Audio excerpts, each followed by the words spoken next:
നമസ്കാരം. ചെയ്തത് തെറ്റെന്ന് യമൻ കോടതി വിധിയെഴുതിയെങ്കിലും നിമിഷപ്രിയയുടെ മോചനത്തിനായി കാത്തിരിക്കുകയാണ് ഒരു ജനത. ആ കാത്തിരിപ്പിന് ഏറെ പ്രതീക്ഷ നൽകുന്നതായിരുന്നു വധശിക്ഷ മാറ്റിവെച്ച നടപടി. മാറ്റിവെച്ചുവെങ്കിലും എത്ര നാളത്തേക്ക് എന്നതിൽ ഇപ്പോഴും വ്യക്തതയില്ല. അതിനിടെ മോചനം സംബന്ധിച്ച നടപടികൾ കൂടുതൽ സങ്കീർണമാവുകയാണ്. ദിയാദനം സ്വീകരിക്കില്ല എന്ന കടുത്ത നിലപാടിൽ ആണ് കൊല്ലപ്പെട്ട തലാലിൻ്റെ കുടുംബം. വധശിക്ഷ നടപ്പാക്കണം എന്ന് ആവർത്തിക്കുകയാണ് തലാലിൻ്റെ സഹോദരൻ. നിമിഷപ്രിയയുടെ കുടുംബത്തിന് കേന്ദ്ര സർക്കാർ നിയമസഹായം നൽകുന്നതായും പതിവായി കൗൺസിലർ സന്ദർശനങ്ങൾ ക്രമീകരിച്ചതായും വിദേശകാര്യ മന്ത്രാലയ വക്താവ് രൺധീർ ജയ്സ്വാൾ പറഞ്ഞു. തലാലിൻ്റെ ബന്ധുക്കളെ അനുനയിപ്പിക്കാൻ സാധിക്കുമോ? കുടുംബം മാറി ചിന്തിക്കുമോ? തുടർ നീക്കങ്ങൾ എങ്ങനെയാകും? സ്പെഷ്യൽ ഡിബേറ്റ് ചർച്ച ചെയ്യുന്നു. ചർച്ചയിൽ പങ്കെടുക്കുന്നത് BJP നേതാവ് ശ്രീ യുവരാജ് ഗോകുൽ, അഡ്വക്കേറ്റ് സുഭാഷ് ചന്ദ്രൻ ആക്ഷൻ കമ്മിറ്റി പ്രതിനിധി, ശ്രീ മിഥുൻ വിജയകുമാർ രാഷ്ട്രീയ നിരീക്ഷകൻ, ഡോക്ടർ MS വേണുഗോപാൽ വിദേശകാര്യ വിദഗ്ധൻ, ഒപ്പം മജീദ് കക്കാട് കേരള മുസ്ലിം ജമാഅത്ത് പ്രതിനിധി കൂടിയാണ്. ആദ്യം ഡോക്ടർ MS വേണുഗോപാൽ, സങ്കീർണമാകുന്നു മോചന ശ്രമങ്ങൾ എന്നുള്ളതാണ് ഇപ്പോൾ പ്രേക്ഷകരിലേക്ക് അറിയിക്കേണ്ടതായി വരുന്നത്. തലാലിൻ്റെ കുടുംബം ഇതുവരെയും ഏതെങ്കിലും തരത്തിലുള്ള ശുഭസൂചകമായ ഒരു പ്രതികരണം നടത്തിയിട്ടില്ല എന്ന് വേണം നമുക്ക് മനസ്സിലാക്കാൻ. ഈ ശ്രമങ്ങൾ എത്രത്തോളം വിജയം കാണും എന്ന് വേണം നമുക്ക് പ്രത്യാശിക്കാൻ. ഇതിനകത്ത് സങ്കീർണമായ ഒരുപാട് പ്രശ്നങ്ങൾ ഉണ്ടെന്നുള്ളത് സത്യമാണ്. കാരണം നമ്മുടെ രാഷ്ട്രത്തിൽ ഒരു വിദേശി ഒരു കൊലപാതകം നടത്തിയാൽ, നമ്മൾ ഇതിനു മുമ്പുണ്ടായിട്ടുള്ളത് നമുക്കറിയാം, രണ്ട്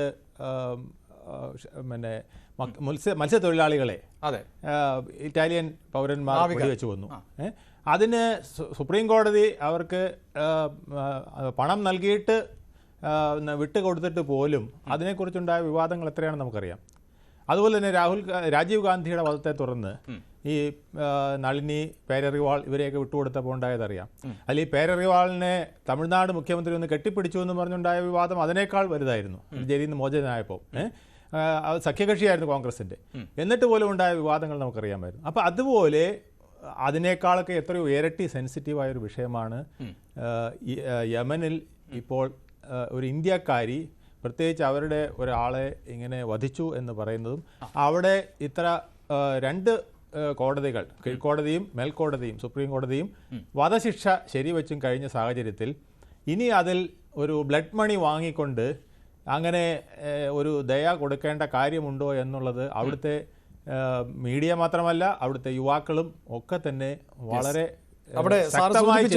സെൻസിറ്റീവായ വിഷയമാണ് എന്ന് പറയുമ്പോൾ സെൻസിറ്റീവായ ജനതയും പ്രദേശവും മാത്രമല്ല, റിജിഡാണ്, വളരെ റിജിഡായിട്ടുള്ള, നമുക്ക് ഒരു വിധത്തിലും വിട്ടുവീഴ്ച, അതായത് റിലീജിയസ് മാറ്റേഴ്സിൽ അത് ശരിയത്ത് നിയമത്തിൽ ഒരു വിട്ടുവീഴ്ചയും ചെയ്യാതെയും ഒക്കെ നിൽക്കുന്ന വ്യക്തിത്വങ്ങളാണ് അവിടെ ഉള്ളത് എന്നുള്ളതാണ് പ്രത്യേകം ശ്രദ്ധിക്കേണ്ടത്. ഇതിനിടയിലാണ് ഈ ശ്രമങ്ങളൊക്കെ നടത്തുന്നത്. ഈ ശ്രമങ്ങൾക്കുള്ള അപാകത എന്ന് പറയുന്നത് നമ്മുടെ ഇന്റർനാഷണൽ അമിറ്റി മുതൽ നമ്മുടെ ബോബി ചെമ്മണ്ണൂർ വരെ, അല്ലെങ്കിൽ ഗൾഫിൽ അല്ലെങ്കിൽ മിഡിൽ ഈസ്റ്റിൽ തട്ടുകട നടത്തുന്ന കൊച്ചപ്പി മുതൽ ബഷീർ വരെയുള്ളവർ, നൂറുകണക്കിന് സംഘടനകൾ ഒക്കെ ഇതിനകത്ത് ഇൻവോൾവ് ചെയ്തിരിക്കുകയാണ്. ഇവരെല്ലാവരും പല വിധത്തിൽ ഇടപെട്ടുകൊണ്ടിരുന്നപ്പോഴാണ് ഇപ്പോൾ മറ്റൊരു റിലീസ് ചെയ്യുമെന്ന് ബോധ്യം വന്നപ്പോൾ ഒരുപാട് ക്രെഡിറ്റുമായിട്ട് പലരും രംഗത്ത് വന്നിരിക്കുന്നു. വേറൊരു ബുദ്ധിമുട്ടും കൂടെ സാർ ഇപ്പോൾ സൂചിപ്പിച്ചതുപോലെ നിരവധിയായ സംഘടനകൾ, ആളുകൾ എന്നത് ഒക്കെ പറയുമ്പോൾ പോലും ഇപ്പോൾ കഴിഞ്ഞ ദിവസം ഈ ആക്ഷൻ കൗൺസിലിന്റെ തന്നെ ഭാഗമായിട്ടുള്ള സജീവ് കുമാർ മാധ്യമങ്ങളോട് പ്രതികരിച്ചത് ഈ കുടുംബവുമായി നേരിട്ട് സംവദിക്കുവാനുള്ള ബുദ്ധിമുട്ടുകൾ ഉണ്ടായിരുന്നു, അവിടെയായിരുന്നു കാന്തപുരത്തിന്റെ ഇടപെടൽ ഗുണം ചെയ്തത് എന്ന മട്ടിലുള്ള ഒരു പ്രതികരണം നടത്തിയിരുന്നു. അപ്പോൾ താങ്കൾ ഈ സൂചിപ്പിക്കുന്നത് പോലെ വധശിക്ഷ മാറ്റിവെച്ചതിൻ്റെ ഒരു അവകാശവാദ തർക്കം നടക്കുന്നുണ്ട് എന്നത് വസ്തുതയാണ്. പക്ഷേ അതിലെത്രത്തോളം ഈ അവകാശവാദങ്ങൾ ഉന്നയിക്കുന്നവർക്കും തർക്കിക്കുന്നവർക്കുമൊക്കെ ഏത് ദൂരം വരെ എത്താൻ പറ്റിയിരുന്നു എന്നൊരു സംശയമുണ്ട്. ഒട്ടും എത്താൻ പറ്റിയിരുന്നില്ല എന്നുള്ളതാണ് സത്യം. അതിൻ്റെ അവരുടെ ആ ക്ലർജി ടീമുമായിട്ട് സംസാരിക്കാൻ കാന്തപുരം അബൂബക്കർ മുസ്ലിയാരുടെ ശ്രമം വളരെയധികം ഗുണം ചെയ്തിട്ടുണ്ട്. അതുപോലെ തന്നെ ഇന്ത്യ ഗവൺമെന്റ് ശ്രമവും നമുക്ക് തള്ളിക്കളയാൻ പറ്റില്ല. കാരണം രണ്ടിലേറെ സൗഹൃദ രാഷ്ട്രങ്ങളുമായിട്ട് ഹൂത്തികൾക്ക് വളരെ കോൺഫിഡൻസ് ഉള്ള സൗഹൃദ രാഷ്ട്രങ്ങൾ, അതായത് ഞാൻ മനസ്സിലാക്കുന്നത് ഇറാൻ, ഒമാൻ തുടങ്ങിയ രാഷ്ട്രങ്ങൾ ഉൾപ്പെടെയുള്ളവർ അവരുടെ മുമ്പിൽ ഇവർ സല്യൂട്ട് ചെയ്ത് നിൽക്കുന്ന ഒരവസ്ഥയുള്ളവരാണ്. ആ രാഷ്ട്രങ്ങൾ പോലും ഈ നയതന്ത്രത്തിൽ ഇടപെട്ടിട്ടുണ്ട്. അങ്ങനെ വളരെ ശക്തമായിട്ട് നമ്മൾ മുന്നോട്ട് നീങ്ങുമ്പോൾ തന്നെ അവിടുത്തെ വികാരങ്ങൾ പലപ്പോഴും തിരിച്ചാണ്. ആ വികാരങ്ങൾ നമുക്കിപ്പോൾ ഞാൻ പറഞ്ഞതിനേക്കാൾ വലിയ വികാരമാണ് അവിടെ നടക്കുന്നതെന്നാണ് ഞാൻ മനസ്സിലാക്കിയത്. ഒരു പാകിസ്ഥാനിൽ നിന്ന് വന്ന ഒരാൾ, അല്ലെങ്കിൽ നമ്മുടെ ശത്രു രാഷ്ട്രത്തിൽ നിന്ന് വന്ന ഒരാൾ ഇവിടെ ഒരാളെ ക്രൂരമായി വധിച്ചിട്ട് നമ്മുടെ കോടതി, ഹൈക്കോടതിയും സുപ്രീം കോടതിയും അയാളെ തൂക്കിക്കൊല്ലാൻ വിധിച്ചിട്ട് പിന്നെ അയാളെ വെറുതെ വിടുന്ന ഒരു രീതി വന്നാൽ എത്രയായിരിക്കും നമ്മുടെ സാധാരണ ജനതയുടെ അല്ലെങ്കിൽ മീഡിയയുടെയൊക്കെ മാനസികാവസ്ഥയും പ്രകടനവും എന്നുള്ളത് ബോധ്യപ്പെടുത്തുന്നതിനേക്കാൾ ശക്തമായിട്ടാണ് അവിടെ ഈ വിഷയങ്ങൾ നടക്കുന്നത്. അപ്പോൾ ഇതിനിടയ്ക്ക് എനിക്ക് തോന്നുന്നത് ഇത് രണ്ട് വിധത്തിൽ നടക്കുള്ളൂ. ഒന്ന് ഒരു രാഷ്ട്രീയ നീക്കം, അതായത് രാജ്യത്തിൻ്റെ നീക്കം. മറ്റൊന്ന് കാന്തപുരം അബൂബക്കർ മുസ്ലിയാരെ പോലെ അവിടുത്തെ ക്ലർജിയുമായി ബന്ധപ്പെട്ട് അവരുടെ മതപരമായ റിജിഡിറ്റിയെ ഒന്ന് ലഘൂകരിക്കാൻ കഴിഞ്ഞാൽ മാത്രമേ എന്തെങ്കിലും കാര്യങ്ങൾ നടക്കുകയുള്ളൂ. ഇല്ലെങ്കിൽ നാം ഉദ്ദേശിക്കുന്നിടത്ത് ഇത് കൊണ്ടെത്തിക്കാൻ കഴിയില്ല എന്നുള്ളതാണ് ഈ ദിവസങ്ങളിൽ നടന്ന നീക്കങ്ങൾ. ശരി, ഞാൻ താങ്കളിലേക്ക് വരാം. അഡ്വക്കേറ്റ് സുഭാഷ് ചന്ദ്രൻ, ഇവിടെ ഇതാ ഈ കഴിഞ്ഞ ദിവസങ്ങളിൽ അടക്കം വന്നിട്ടുള്ള പ്രതികരണങ്ങളിൽ പലരും, ഇപ്പോൾ വേണുഗോപാൽ സാർ അക്കാര്യം സൂചിപ്പിച്ചു, ഇപ്പോൾ നിമിഷപ്രിയയുടെ മോചനത്തിനു വേണ്ടി ഇടപെടുന്ന സംഘടനകളോ അല്ലെങ്കിൽ സംവിധാനങ്ങളോ ഒക്കെ നിരവധിയാണ്. വ്യക്തിപരമായ ഇടപെടലുകൾ കൂടിയൊക്കെ നടക്കുന്നുണ്ട്. അവരുടെയെല്ലാം ഉദ്ദേശശുദ്ധി ഒന്ന് മാത്രമാണ്, എങ്ങനെയും നിമിഷപ്രിയയെ മോചിപ്പിക്കുക എന്നതാണ്. പക്ഷേ ഇങ്ങനെ ഈ ചിതറി നിൽക്കുന്ന ഒരു സാഹചര്യം ആണോ ഈ കൂട്ടായ്മ എന്ന് പറയുന്ന ഒരു അർത്ഥത്തിലേക്ക് എത്താത്തൊരു സാഹചര്യമുണ്ടോ ഈ മോചനത്തിന് വേണ്ടി ശ്രമിക്കുന്നവർക്കിടയിൽ? അതിൽ തന്നെ ഞാൻ ആവർത്തിച്ച് ചോദിക്കുന്നത് മറ്റൊന്നുമായിട്ടല്ല, ആക്ഷൻ കൗൺസിലിൻ്റെ തന്നെ ഭാഗത്ത് നിന്നുണ്ടായ പ്രതികരണത്തിൽ ഈ കുടുംബത്തിലേക്കൊക്കെ എത്തിപ്പെടാൻ, അത് അവിടുത്തെ ഒരു പ്രദേശത്തിൻ്റെ പ്രത്യേകതയും വിഭാഗത്തിൻ്റെ പ്രത്യേകതയും ഒക്കെ തന്നെയാണ്, എങ്കിൽ പോലും അവിടേക്ക് എത്തിപ്പെടാൻ സാധിച്ചിരുന്നില്ല. അവിടെയാണ് കാന്തപുരത്തിൻ്റെ ഇടപെടൽ വലിയ തോതിൽ ഗുണം ചെയ്തു എന്ന മട്ടിലുള്ള പ്രതികരണമൊക്കെ വന്നിട്ടുള്ളത്. ഈ വളരെ കൃത്യമായി തലാലിൻ്റെ കുടുംബവുമായി അടക്കം ആശയവിനിമയം നടത്താൻ ഈ സംവിധാനങ്ങൾക്ക് സാധിക്കുന്നുണ്ടോ അഡ്വക്കേറ്റ് സുഭാഷ് ചന്ദ്രൻ? അഭിലാഷ്, ഇന്നും വളരെ സജീവമായ രീതിയിലുള്ള അല്ലെങ്കിൽ വളരെ പോസിറ്റീവായ എന്ന് പറയാവുന്ന തരത്തിലേക്കുള്ള ചർച്ചകൾ ഇവിടെ നടന്നിട്ടുണ്ട്. ഇതുമായി ബന്ധപ്പെട്ടുകൊണ്ടുള്ള ചർച്ചകൾ മുന്നോട്ട് പോയിക്കൊണ്ടിരിക്കുകയാണ് വിവിധ തലങ്ങളിലൂടെ, വിവിധ ഘട്ടങ്ങളിലൂടെ. നേരത്തെ സൂചിപ്പിച്ചതുപോലെ മാധ്യമ റിപ്പോർട്ടുകൾ പറയുന്നത് പോലെ തന്നെയുള്ള ചില പ്രതിസന്ധികൾ, ചില പ്രശ്നങ്ങൾ ഇന്നലെയും ഒക്കെ ആയി ഉയർന്നു വന്നിട്ടുണ്ട്. ഇന്നലെയും മിനിയാന്നും ഒക്കെ ആയി നമ്മുടെ ചില മലയാളികൾ ഉൾപ്പെടെയുള്ള ആളുകളുടെ ഭാഗത്ത് വന്ന അശ്രദ്ധയുടെയോ അതല്ലെങ്കിൽ ബോധപൂർവമായിട്ടോ ഉണ്ടായ പ്രതികരണങ്ങൾ, ആ പ്രതികരണങ്ങൾ ചർച്ചയെ ബാധിച്ചിട്ടുണ്ട്. അതോടൊപ്പം തന്നെ നിങ്ങൾ നേരത്തെ സൂചിപ്പിച്ചതുപോലെ ആക്ഷൻ കൗൺസിലിന്റെ എന്ന് അവകാശപ്പെട്ടുകൊണ്ട് ചില ആളുകൾ നടത്തിയ പ്രതികരണങ്ങൾ, അതായത് ഈ പറയുന്ന ഈ വധശിക്ഷ താൽക്കാലികമായി നിർത്തിവെച്ചുകൊണ്ടുള്ള ഉത്തരവ് വരുന്ന സമയത്ത് അതിന് നേതൃത്വം നമ്മൾ തന്നെ സൂചിപ്പിച്ചതുപോലെ തന്നെ ബഹുമാനപ്പെട്ട കാന്തപുരം ഉൾപ്പെടെയുള്ള ആളുകൾ നടത്തിയ ഇടപെടലുകൾ അതിനെ അവഹേളിക്കുന്ന തരത്തിലേക്ക് അന്ന് ചില മാധ്യമങ്ങൾക്ക് മുന്നിൽ വന്നുകൊണ്ട് നേരത്തെ ചില ആളുകൾ ഈ സാമുവൽ ജെറോമിനെ പോലെയുള്ള അവിടെ ഇടപെട്ടിരുന്നു എന്ന് അവകാശപ്പെടുന്ന ചില ആളുകൾ നടത്തിയ പ്രസ്താവനകൾ, അത് അവിടുത്തെ ഈ പറയുന്ന പണ്ഡിത സമൂഹത്തിനിടയ്ക്ക് അല്ലെങ്കിൽ അവരുടെ അനുയായികൾക്കിടയിൽ ചെറിയ പ്രശ്നങ്ങൾ ഉണ്ടാക്കിയിട്ടുണ്ട്. കാരണം ഈ ഉത്തരവ് വ്യാജമാണ് എന്ന തരത്തിൽ വരെ അവർ പ്രതികരിക്കുന്ന സാഹചര്യം, അദ്ദേഹത്തിന്റെ സ്വന്തം ഫേസ്ബുക്ക് ഹാൻഡിലൂടെ, അദ്ദേഹത്തിന്റെ സ്വന്തം ഹാൻഡിലൂടെ പുറത്തുവിടുന്ന വാർത്ത, പിന്നെ ഈ ഉത്തരവ് അത് മാധ്യമങ്ങൾക്ക് ഷെയർ ചെയ്യുന്ന, പിന്നെ ഒരു ഉത്തരവാദിത്വത്തോടുകൂടി ഷെയർ ചെയ്യുന്നു. അത് വളരെ വസ്തുതാപരമാണെന്ന് ഇന്നിപ്പോ നമുക്ക് തെളിഞ്ഞിരിക്കുകയാണ്. കാരണം ഇന്നലെ വധശിക്ഷ നടന്നിട്ടില്ല. പക്ഷെ അന്ന് പെട്ടെന്ന് ഈ താൽക്കാലിക ലാഭത്തിന് വേണ്ടി അല്ലെങ്കിൽ അവരുടെ പിന്നെ വികാര വിക്ഷോഭങ്ങളെ പിന്നെ ഈ മാധ്യമങ്ങളിലൂടെ പ്രതികരിക്കുന്ന സമയത്ത് അവരിതെല്ലാം വ്യാജമാണെന്ന് പറയുമ്പോൾ ഇതിന് നേതൃത്വം നൽകുന്ന ആളുകൾ ഇപ്പോഴും നമ്മൾ മനസ്സിലാക്കേണ്ടത്, നമ്മൾ അതായത് താങ്കൾ പറയുന്നത് കേരളത്തിലോ അല്ലെങ്കിൽ രാജ്യത്തോ ഇന്ത്യയിലോ നടക്കുന്ന ഇത്തരം പ്രതികരണങ്ങൾ യമനിലും ചർച്ചയാകുന്നുണ്ട്, അവിടുത്തെ നീക്കങ്ങളെയും പ്രതികൂലമായി ബാധിക്കുന്നു എന്ന് തന്നെയാണോ? തീർച്ചയായും അഭിലാഷ്, നമ്മൾ മനസ്സിലാക്കേണ്ടത് ഇപ്പോഴും നമ്മുടെ ചർച്ചകൾക്ക് നേതൃത്വം നൽകുന്നത് യമനിലുള്ള പണ്ഡിതപര്യന്മാരാണ്. അവരാണ് നമ്മളെ ഒരു ഇന്ത്യക്കാരിയെ സഹായിക്കാൻ വേണ്ടി, ഒരു ഇന്ത്യൻ പിന്നെ പാസ്പോർട്ട് ഹോൾഡറെ സഹായിക്കാൻ വേണ്ടി നമ്മുടെ അഭ്യർത്ഥന മാനിച്ചുകൊണ്ട് അത് പലതരത്തിലുള്ള പിന്നെ ഇടപെടലുകൾ ഉണ്ടായിരിക്കാം. ഞാൻ പറയുന്നത് കാന്തപുരത്തിന്റെ ഇടപെടലോടൊപ്പം തന്നെ സർക്കാർ തലത്തിലുള്ള ഇടപെടലും എല്ലാം ഉണ്ടായിരിക്കാം. പക്ഷെ എന്തായാലും ഇപ്പോൾ ഈ ചർച്ചകൾ കേന്ദ്ര സർക്കാർ തന്നെ കഴിഞ്ഞ ദിവസം സുപ്രീം കോടതിക്കകത്ത് പറഞ്ഞിട്ടുണ്ട്, അവിടെ നയതന്ത്ര ഓഫീസുകളില്ല, അവിടെ നമുക്ക് എംബസി ഇല്ല, കോൺസുലേറ്റ് ഇല്ല എന്ന് പറഞ്ഞിട്ടുണ്ട്.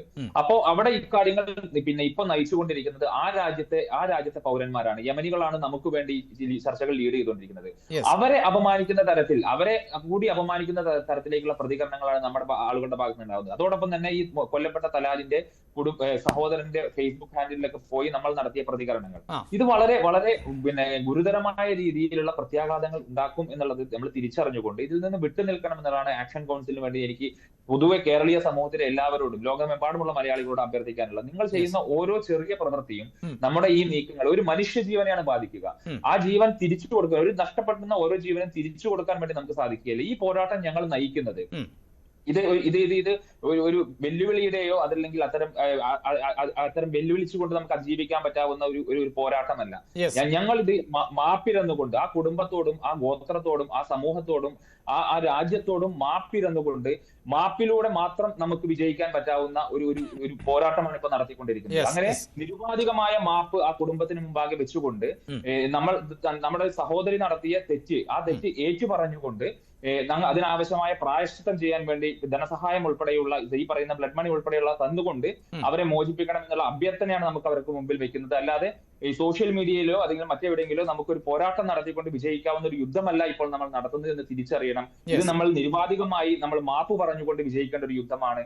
ആ ഒരു തലത്തിലേക്ക് നമ്മുടെ സമൂഹം പ്രതികരിക്കണം എന്നുള്ള അഭ്യർത്ഥനയാണ് നിമിഷം ഈ ആക്ഷൻ കൗൺസിലിന് വേണ്ടി മുന്നോട്ട് വെക്കാനുള്ളത്. തീർച്ചയായും ശ്രീ യുവരാജ് ഗോകുൽ, ഇതാ ഈ നിമിഷപ്രിയവുമായി ബന്ധപ്പെട്ട വിഷയങ്ങൾ കൈകാര്യം ചെയ്യുമ്പോഴും ചർച്ച ചെയ്യുമ്പോഴും ഒക്കെ ഉണ്ടാകുന്ന പരിമിതി കൂടിയാണ് അഡ്വക്കേറ്റ് സുഭാഷ് ചന്ദ്രൻ വ്യക്തമാക്കുന്നത്. പക്ഷേ ഈ വധശിക്ഷയുമായി ബന്ധപ്പെട്ട വിഷയം അത് മാറ്റിവെക്കുന്നു എന്നുള്ള വിവരം അടക്കം അറിഞ്ഞത് എങ്ങനെയാണ് എന്നത് വളരെ കൃത്യമായി അറിയാം. വളരെ കൃത്യമായി ഈ സൂഫി പണ്ഡിതന്റെ നേതൃത്വത്തിൽ ചർച്ച നടക്കുന്നുണ്ട്. ഷെയ്ഖ് ഹബീബ് ഉമറുമായുള്ള ചർച്ചയാണ് നടക്കുന്നത് എന്നുള്ളത് അഖിലേന്ത്യാ ജമീയത്തുൽ ഉലമയുടെ ജനറൽ സെക്രട്ടറി ആയിട്ടുള്ള കാന്തപുരം അബൂബക്കർ മുസ്ലിയാരിലൂടെയാണ് മാധ്യമങ്ങളിലേക്ക് അടക്കമൊക്കെ ഈ വാർത്ത എത്തുന്നത്.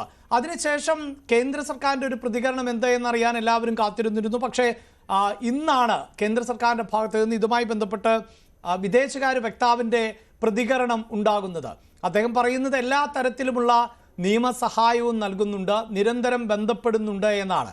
അതേസമയം കാന്തപുരത്തിൻ്റെ ഇൻവോൾവ്മെൻറ്റുമായി ബന്ധപ്പെട്ട ചോദ്യത്തിന് അറിയില്ല എന്ന മറുപടിയാണ് ഉണ്ടായത്. അപ്പോൾ പലതരത്തിലുള്ള ശ്രമങ്ങൾ നടക്കുമ്പോഴും അതിലൊരു ഏകോപനക്കുറവുണ്ടാകുന്നുണ്ടോ യുവരാജ് ഗോകുൽ?